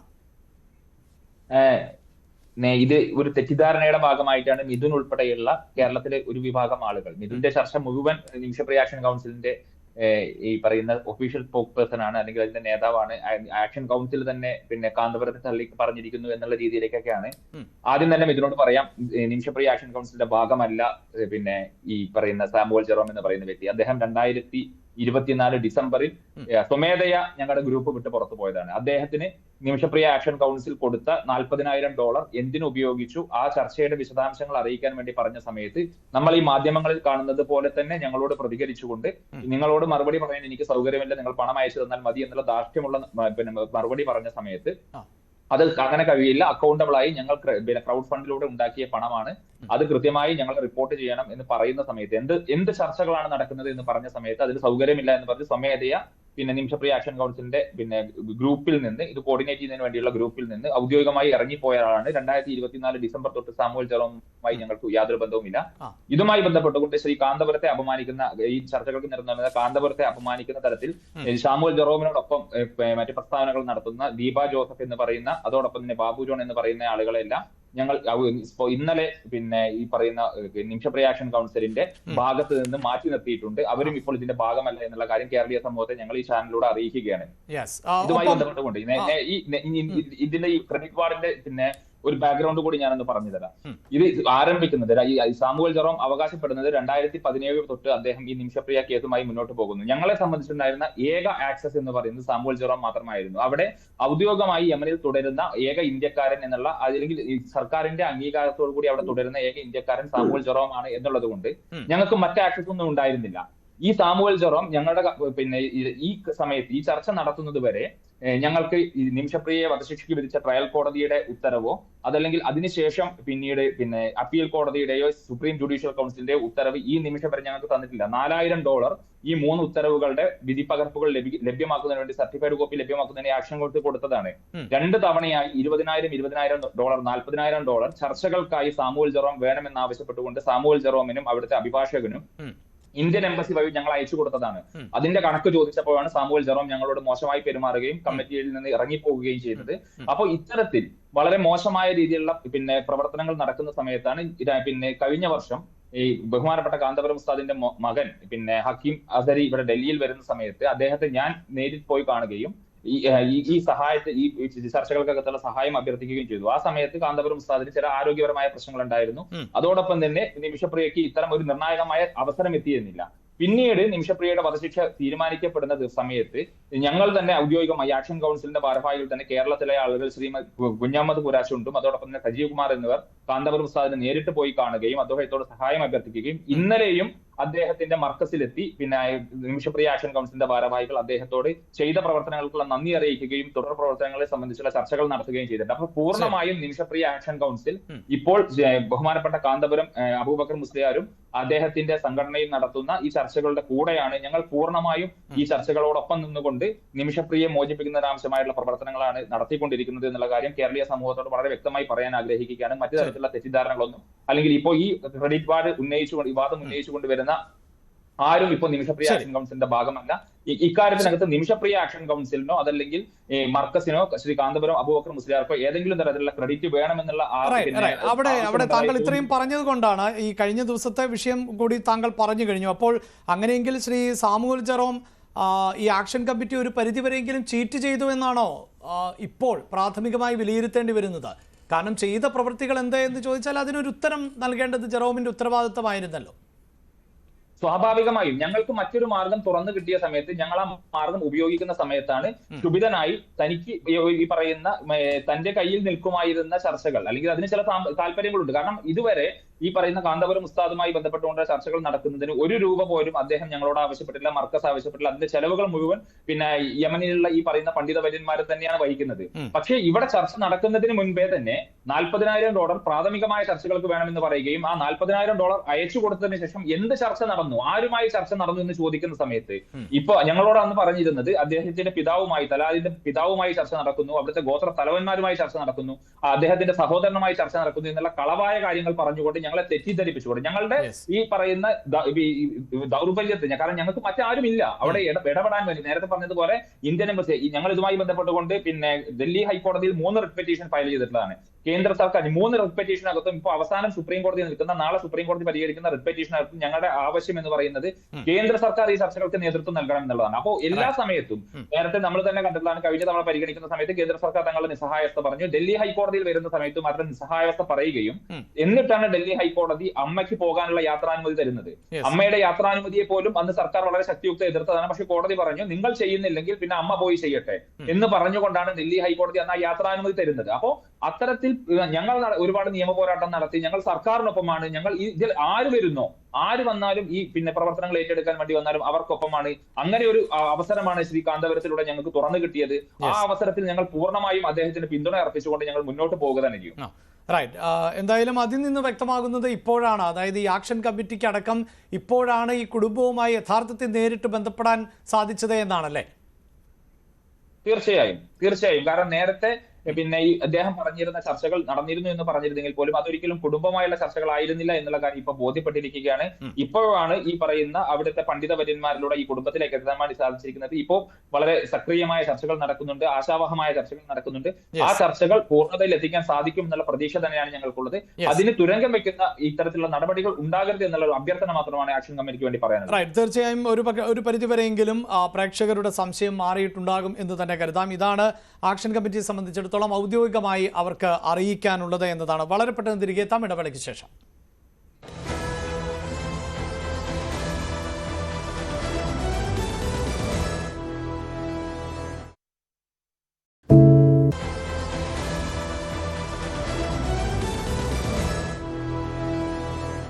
ചർച്ചയിലേക്ക് തിരികെ എത്തുമ്പോൾ ഡോക്ടർ വേണുഗോപാൽ, നേരത്തെ താങ്കൾ സൂചിപ്പിച്ചതുപോലെ തന്നെയാണ് സാഹചര്യം എന്നിപ്പോൾ ആക്ഷൻ കമ്മിറ്റിയുടെ പ്രതിനിധിയും പറയുന്ന ഒരു സാഹചര്യം ഉണ്ടാകുന്നു. അതാണല്ലോ അത് ആ ഒരു നീക്കം, ആ നീക്കത്തിൻ്റെ സന്ദേശത്തിൽ ആർക്കും തർക്കമില്ല. പക്ഷേ നമുക്കെല്ലാവരെയും ഒന്നും ഉള്ളു ചികഞ്ഞ് പരിശോധിക്കാൻ സാധിക്കില്ല. അത് വളരെ കൃത്യമാണ്. കാരണം അവിടെ ഈ ആക്ഷൻ കമ്മിറ്റിക്ക് സ്വീകാര്യനാകുന്ന ഒരാളെയാണ് ആശ്രയിച്ചിരുന്നത്. അതിൽ നിന്നും ഒരുപാട് മുന്നോട്ട് പോകുന്നു എന്നുള്ളതാണല്ലോ ഇപ്പോഴത്തെ ഒരു വസ്തുത. അത് ആരു വഴിയുമാകട്ടെ, കാന്തപുരം വഴിയാകട്ടെ, സംസ്ഥാന സർക്കാരിൻ്റെ ഇടപെടലുണ്ടാകട്ടെ, ഗവർണറുടെ ഇടപെടലുണ്ടാകട്ടെ, അതല്ലെങ്കിൽ കേന്ദ്രത്തിൻ്റെ ഇടപെടലുണ്ടാകട്ടെ. താങ്കൾ നേരത്തെ പറഞ്ഞു ഈ മതപരമായ ആ റിജിഡിറ്റി അതാണ് പ്രശ്നമെന്ന് പറഞ്ഞു. ഒരു പക്ഷേ അതിനുള്ള സാധ്യതയും നമുക്ക് തള്ളിക്കളയാനാകില്ല. അങ്ങനെയുള്ള ഒരു സാധ്യത ഇതിപ്പോൾ ഈ സുഭാഷ് ചന്ദ്രൻ പറയുന്നതനുസരിച്ചാണെങ്കിൽ ഇപ്പോഴാണ് കുടുംബവുമായി യഥാർത്ഥത്തിലൊരു ആശയവിനിമയത്തിലേക്ക് എത്താൻ പറ്റുന്നത്. അത് തുടർന്നാൽ അവരുടെ മനസ്സ് മാറാവുന്ന ഒരു സാഹചര്യത്തെ നമുക്ക് തള്ളിക്കളയാൻ പറ്റില്ല എന്നല്ലേ മനസ്സിലാക്കേണ്ടത്? അതിനകത്ത് രണ്ട് കാര്യങ്ങളുണ്ട്. ഒന്ന്, ഈ കുടുംബത്തിൽ ഒരു ബന്ധം സ്ഥാപിക്കുന്നതിന് ക്ലർജിക്ക് അല്ലെങ്കിൽ ഷെയ്ഖ് ഉമറിനൊക്കെ കഴിയുന്ന, ഹബീബ് ഉമറിനൊക്കെ കഴിയുന്ന പോലെ മറ്റാർക്കും കഴിയില്ല എന്നുള്ളതാണ് സത്യം. അതേസമയം അവിടുത്തെ ട്രൈബൽസിൻ്റെ ഇടയിൽ, അതായത് ഹൂതികളുടെ കൺട്രോളിലുള്ള പ്രദേശങ്ങളിൽ അവിടെ അവരുടെ ഒരു പ്രശ്നം കൂടെ ഉണ്ട്. ഇപ്പോൾ ഈ രണ്ട് പ്രഷറാണ്. ഒന്ന്, കുടുംബത്തിൻ്റെ ഒരു ദുഃഖം, അതായത് മകൻ ഇത്ര മൃഗീയമായിട്ട് മരിച്ചു എന്ന് കൊല്ലപ്പെട്ടു എന്നുള്ള ഉമ്മയുടെയും അതുപോലെ തന്നെ സഹോദരൻ്റെയും ഒരു ദുഃഖം അതവിടെ നിൽക്കുന്നു. അവരതിനെ വളരെ വൈകാരികമായി കാണുന്നു. അതോടൊപ്പം ഇവർക്ക് വൈകാരിക തീവ്രത കൂട്ടുന്നതിനും ഇവരുടെ മേൽ കൂടുതൽ പ്രശ്നം ഉണ്ടാക്കുന്നതിനും പുറത്തുനിന്ന് അവിടുത്തെ യുവാക്കളും മറ്റ് സംഘടനകളും ഈ ഹൂതികളുടെ തന്നെ വിഭാഗങ്ങളും ട്രൈബൽസും എല്ലാം പ്രഷറൈസ് ചെയ്യുന്നുണ്ട്. ഇത് രണ്ടിനെയും കൺട്രോൾ ചെയ്യണമെങ്കിൽ രണ്ട് വിധത്തിൽ വേണമെന്നാണ് ഞാൻ മനസ്സിലാക്കുന്നത്. ഒന്ന്, ഈ ട്രൈബൽസും ഹൂതികളും പ്രത്യേകിച്ച് ഹൂതികളെ കൈകാര്യം ചെയ്യണമെങ്കിൽ രൺവീർ ജയ്സ്വാൾ എന്ന നമ്മുടെ വിദേശകാര്യ വക്താവ് പറഞ്ഞതുപോലെ നമുക്ക് സൗഹൃദ രാഷ്ട്രങ്ങൾ വഴി ഇവരിൽ ഒരു ഗ്രിപ്പ് ഉണ്ടാക്കണം. അവരെ ഒന്ന് കൺട്രോൾ ചെയ്യുകയും ഒപ്പം ഈ ക്ലർജിക്ക് മാത്രമേ അത് കഴിയൂ. അത് കാന്തപുരം മുസ്ലിയാർ വഴി നമുക്ക് അവിടെ ബന്ധപ്പെട്ട് അവിടുത്തെ ക്ലർജികളുമായിട്ട് ചർച്ച ചെയ്തുകൊണ്ട് അവരുടെ ഒരു അനുഗ്രാഹത്തോടു കൂടി നമുക്കിങ്ങനെ ശരീഅത്തിൽ അല്ലെങ്കിൽ ഖുറാനിൽ ഇങ്ങനെ ഒരു നിയമമുണ്ട്, നമുക്ക് ഒരു മാപ്പ് കൊടുക്കാനുള്ള അവസരമുണ്ട്, ആ അവസരം നിങ്ങൾ വിനിയോഗിക്കണമെന്ന് അവരെ ബോധ്യപ്പെടുത്താൻ ഇതൊരു മാനസാന്തരത്തിനുള്ള ഒരു മാർഗമായിട്ട് അവർക്കത് തോന്നിപ്പിക്കാൻ കഴിഞ്ഞാൽ മാത്രമേ ഇതിനകത്തൊരു അവസാനം ഉണ്ടാവുകയുള്ളൂ. കാരണം ഇത് പണം വാങ്ങിക്കൊണ്ട് ഇതിങ്ങനെ സഹോദരൻ്റെ മരണം നിങ്ങൾ അവസാനിപ്പിക്കുകയാണോ എന്ന് വരെ പ്രചരിപ്പിക്കുന്ന പലരും അവിടെ ഉണ്ടെന്നാണ് ഞാൻ മനസ്സിലാക്കുന്നത്. അപ്പോൾ അതിൽ നിന്നൊക്കെ കുടുംബത്തിനെ ഒന്ന് മോചിതമാക്കണം. ഇത് ശരിക്കും പറഞ്ഞാൽ നമ്മൾ ശരീഅത്ത് പ്രകാരം അല്ലെങ്കിൽ ദൈവത്തിൻ്റെ നിയമപ്രകാരം നമ്മൾ മറ്റൊരാൾക്ക് മാപ്പ് കൊടുക്കുന്ന, തെറ്റ് ചെയ്ത ഒരാളിന് മാപ്പ് കൊടുക്കുന്ന ഒരു സാഹചര്യം ഉണ്ടാക്കി അത് നിങ്ങൾക്ക് മാനസാന്തരം ഉണ്ടായി എന്ന് നിങ്ങൾക്ക് ബോധ്യപ്പെടുന്ന ഒരവസരം വന്നിരിക്കുന്നു എന്ന് അവരിൽ തോന്നിപ്പിക്കാനും എത്തിപ്പിക്കാനും കഴിയുന്നത് തീർച്ചയായിട്ടും ഈ ഷെയ്ഖ് ഹബീബ് ഉമറിനെ പോലുള്ള വർക്ക് മാത്രമായിരിക്കും, ആ ക്ലർജി ടീമിനായിരിക്കും അത് കഴിയുക. അതോടൊപ്പം ഹൂതികളെ ഞാൻ പറഞ്ഞ പോലെ ദേശീയമായിട്ട് നമ്മൾ വിദേശ രാഷ്ട്രങ്ങളെ ബന്ധപ്പെടുത്തി അവിടെ നമ്മളൊരു ചാനൽ തുറക്കേണ്ടതും അത്യാവശ്യമാണ്. അതുകൊണ്ടാണ് ഇന്ന് രൺവീർ ജയ്സ്വാൾ വ്യക്തമായിട്ട് പറഞ്ഞത്, നമ്മൾ ഒരു കൗൺസിലിനെ ഇത് ഉപയോഗിക്കുക എന്ന് പറഞ്ഞാൽ അത് വളരെ വലിയൊരു സംഗതിയാണ്. ഒരാളുടെ ഒരു മരണം സംബന്ധിച്ച് അവിടെ എല്ലാം വിധിയും എല്ലാം വന്നതിന് ശേഷവും നമ്മൾ ഇന്ത്യ ഗവൺമെൻറ് ഒരു കൗൺസിലിനെ അതിനുവേണ്ടി നിയോഗിച്ചു എന്ന് പറയുന്നത് വളരെ വലിയ കാര്യമാണ്. അത് ആ ആളിൻ്റെ ലേസോൺ വർക്ക് തീർച്ചയായിട്ടും ഈ ഹുത്തുകളിലേക്ക് എത്തുകയും അവരുടെ ആ ട്രൈബൽ സെക്ടറിലുള്ള പ്രഷർ കുറച്ച് കുറയ്ക്കാൻ സാധിക്കുകയും ഒപ്പം ഈ വിധത്തിൽ ഞാൻ പറഞ്ഞ വിധത്തിൽ ഒരു മാപ്പ് ഉണ്ടാവുകയും ചെയ്താൽ മാത്രമേ ഇതിനകത്തൊരു ശുഭകരമായ അന്ത്യം ഉണ്ടാവുകയുള്ളൂ. ആ ശുഭകരമായ അന്ത്യം ഈ രണ്ട് വിഭാഗങ്ങളെയും ഒന്നിപ്പിച്ചുകൊണ്ട് നടക്കട്ടെ എന്ന് പ്രാർത്ഥിക്കാനേ നമുക്ക് ഈ സന്ദർഭത്തിൽ കഴിയുള്ളൂ. അത് അവർക്കിപ്പോൾ ഒരു തോന്നലുണ്ട്, ഞങ്ങളിങ്ങനെ വരാതെ മാനസാന്തരം വന്നു എന്ന് പറയാൻ പറ്റുമോ എന്ന് വരെ ചിന്തിക്കുന്ന ഒരു സാഹചര്യമുണ്ട്. അതിനെ മാറ്റി ഇത് മാനസാന്തരത്തിൻ്റെ ഒരു അവസരമാണ്. ഇത്രയധികം പ്രശ്നങ്ങൾ ഇവിടെ ഉണ്ടായിട്ടുണ്ടെങ്കിലും അതിനകത്ത് മാപ്പ് കൊടുക്കേണ്ട ചില സംഗതികൾ ഉണ്ട്. അവരുടെയും കുടുംബം, മറ്റു കാര്യങ്ങൾ എന്നൊക്കെ പറഞ്ഞ് വളരെ ചെറുപ്പക്കാരിയാണ്. ഇതൊക്കെ പറഞ്ഞ് അവരെ ബോധ്യപ്പെടുത്തിക്കൊണ്ട് ഒരു മാനസാന്തരത്തിന് പ്രേരിപ്പിക്കേണ്ട ഒരു ഘടകം കൂടെ അവിടെ ഉണ്ട്. അത് ക്ലർജിക്കായിരിക്കും കൂടുതൽ കഴിയുക എന്നുള്ളത് തന്നെയാണ് എൻ്റെ. അതാണ് ശ്രീ യുവരാജ്. തീർച്ചയായും ഒരു രാജ്യത്തിനോ അല്ലെങ്കിൽ ഒരു ഭരണകൂടത്തിനോ നിലപാടെടുക്കുമ്പോൾ, പ്രത്യേകിച്ച് ഒരു ശിക്ഷിക്കപ്പെട്ട ആളിൻ്റെ മോചനവുമായി ബന്ധപ്പെട്ട് ഉള്ളതാണ്, അത് തള്ളിക്കളയുന്നില്ല. രണ്ട് രാജ്യങ്ങൾ തമ്മിലുള്ള വിഷയം ഒരു വ്യക്തിയിലേക്ക് ചുരുങ്ങുന്ന എന്നതും ശരിയല്ല എന്നറിയാം. പക്ഷേ അപ്പോഴും വേണുഗോപാൽ സാർ സൂചിപ്പിച്ചതുപോലെ ഒരു കോൺസുലിനെ തന്നെ നിയമിക്കുന്നുവെങ്കിൽ അവിടെ കൃത്യമായി കേന്ദ്രത്തിന് സാധ്യമാകുന്നതെല്ലാം ചെയ്യുന്നു എന്നാണ് വാർത്താ സമ്മേളനത്തിൽ തന്നെ രൺദീപ് പറഞ്ഞത്. അപ്പോൾ അദ്ദേഹം പറഞ്ഞു രണ്ട് രാഷ്ട്രങ്ങൾ, ഒരു വ്യക്തിക്ക് വേണ്ടി രണ്ട് രാഷ്ട്രങ്ങളെ, വിദേശ രാഷ്ട്രങ്ങളെ മാത്രമല്ല സൗഹൃദ രാഷ്ട്രങ്ങളെ അതിൽ ഇടപെടുത്തും എന്ന് കൂടി പറയുമ്പോൾ എല്ലാ അർത്ഥത്തിലും പ്രതീക്ഷയോടെ നമുക്ക് കാത്തിരിക്കാം എന്ന് തന്നെയല്ലേ ഈ ഘട്ടത്തിൽ നമുക്ക് വിലയിരുത്തേണ്ടി വരുന്നത്? തീർച്ചയായിട്ടും അഭിലാഷം, നമുക്ക് പ്രതീക്ഷിക്കുക മാത്രമേ സാധിക്കുകയുള്ളൂ. ഇവിടെ പ്രശ്നം എന്താണെന്ന് പറഞ്ഞു കഴിഞ്ഞാൽ നമ്മൾ ആദ്യമേ പറഞ്ഞല്ലോ, ഇതൊരു ജനാധിപത്യ വ്യവസ്ഥിതി പരിപൂർണമായി നിലനിൽക്കുന്ന കുറച്ചുകൂടി സിവിലൈസ്ഡ് ആയിട്ടുള്ള ഒരു രാജ്യമായിരുന്നു എന്നുണ്ടെങ്കിൽ നമുക്ക് 100% നമുക്ക് അതിനകത്ത് പ്രതീക്ഷ അർപ്പിക്കാമായിരുന്നു. പക്ഷെ ഇപ്പോഴും നമ്മുടെ ഇടപെടലുകൾ അതിനകത്ത് ചെറിയ ചലനങ്ങൾ ഉണ്ടാക്കുന്നുണ്ട് എന്നുള്ളത് തീർച്ചയായിട്ടും പ്രതീക്ഷ നൽകുന്നത് തന്നെയാണ്. അവർക്ക് മനസ്സിലാകുന്ന ഭാഷയിൽ അവരോട് സംസാരിക്കുക എന്നുള്ളത് മാത്രമാണ് നമുക്ക് ഇതിനകത്ത് ഒരു ഒരു സൊല്യൂഷനിലേക്ക് എത്തിക്കുക എന്നുള്ളതിനകത്ത് നമുക്ക് ചെയ്യാൻ വേണ്ടിയിട്ട് സാധിക്കുന്നത്. അപ്പോൾ അവരോട് സൗഹൃദമുള്ള രാഷ്ട്രങ്ങൾ, ആ രാഷ്ട്രങ്ങളെ സമീപിക്കുക, ആ രാജ്യങ്ങളുടെ ആൾക്കാരെ കൊണ്ട് അവരോട് സംസാരിപ്പിക്കുക. അങ്ങനെ അത് മാത്രമായിരിക്കില്ല എന്നാണ് ഞാൻ മനസ്സിലാക്കുന്നത്. കാരണം ഇപ്പോൾ വിദേശകാര്യ വകുപ്പ് പലതവണയായിട്ട് പറഞ്ഞത് ഏറ്റവും സ്ട്രെയിറ്റ് ആയിട്ടുള്ള വഴി അല്ലാത്ത മാർഗങ്ങളും ഞങ്ങൾ സ്വീകരിക്കുന്നുണ്ട് എന്നാണ് പറയുന്നത്. അപ്പോ തീർച്ചയായിട്ടും അതിന്റെ അർത്ഥം എന്ന് പറയുന്നത് ഒരിക്കലും അവർക്ക് ഒരു പബ്ലിക് ഡൊമൈനിൽ വന്ന് പറയുവാൻ പറ്റാത്ത കാര്യങ്ങൾ വരെയും അവരെ ബാക്ക് ചാനൽ വഴി ഓപ്പറേറ്റ് ചെയ്യുന്നുണ്ടാവും. പലതരത്തിലുള്ള ഇടപെടലുകൾ അവരുടെ നടത്തുന്നുമുണ്ടാകും. അപ്പോൾ എല്ലാ കാര്യവും ഒന്നും വിദേശകാര്യ വകുപ്പിനെ സംബന്ധിച്ചിടത്തോളം മുന്നിൽ ഇറങ്ങി വന്നതെന്ന് പറയുവാൻ സാധിച്ചു എന്ന് വരില്ല. പക്ഷെ അവർക്ക് സാധ്യമാകുന്ന വഴിയിൽ അവർ നമ്മളോട് കമ്മ്യൂണിക്കേറ്റ് ചെയ്യുന്നുണ്ട്. അവരെല്ലാ പോസിബിൾ വഴിയും അതിനു വേണ്ടിയിട്ട് നോക്കുന്നുണ്ട് എന്നുള്ളത്. ശ്രീ മജീദ്, ഈ സൂചിപ്പിക്കുന്ന പോലെ ഒരു ഭരണകൂടത്തിന് അത്തരത്തിലെ ഒരു വിഷയത്തെ മതവുമായി ചേർത്തുകൊണ്ടാണ് ഒരു ഇടപെടൽ നടത്തിയത്. അങ്ങനെയൊക്കെ പബ്ലിക്കിന് മുന്നിൽ പറയുക എന്നത് പ്രയാസകരമായിരിക്കും. പല ദൗത്യങ്ങളും വിദേശകാര്യ മന്ത്രാലയം അത്തരത്തിലൊക്കെ മൂടി വെച്ചുകൊണ്ടാണ് നടത്തുക. പക്ഷേ അവിടെ വർക്ക് കൃത്യമായി നടക്കുന്നുണ്ടാകാം. ഇവിടെ വേണുഗോപാൽ സാർ സൂചിപ്പിക്കുന്ന പോലെ ഈ വിഷയത്തിൽ ഈ മതം എന്നത് വളരെ പ്രധാനപ്പെട്ട ഒന്നായി നിലനിൽക്കുന്നു. അത് താങ്കൾക്കും അറിയാം, പൊതുസമൂഹത്തിനും ഇപ്പോൾ അതിനെ സംബന്ധിച്ച് ധാരണയുണ്ട്. അവിടെ ഒരു ഇളവ് ഉണ്ടാക്കാൻ അല്ലെങ്കിൽ അങ്ങനെയൊന്നിലേക്ക് ആ കുടുംബത്തെ എത്തിക്കാൻ കാന്തപുരത്തെ പോലെയുള്ളവരുടെ ഇടപെടലിലൂടെ സാധിക്കുമെന്ന് പ്രതീക്ഷിക്കാമോ? തീർച്ചയായിട്ടും പ്രതീക്ഷിക്കാം. ഇടപെടലുകൾ ഉള്ളത് കൊണ്ട് അതിന് ഫലം കണ്ട സ്ഥിതിക്ക് അതിന് സാധിക്കുമെന്ന് തന്നെയാണല്ലോ നമുക്ക് മനസ്സിലാക്കേണ്ടത്.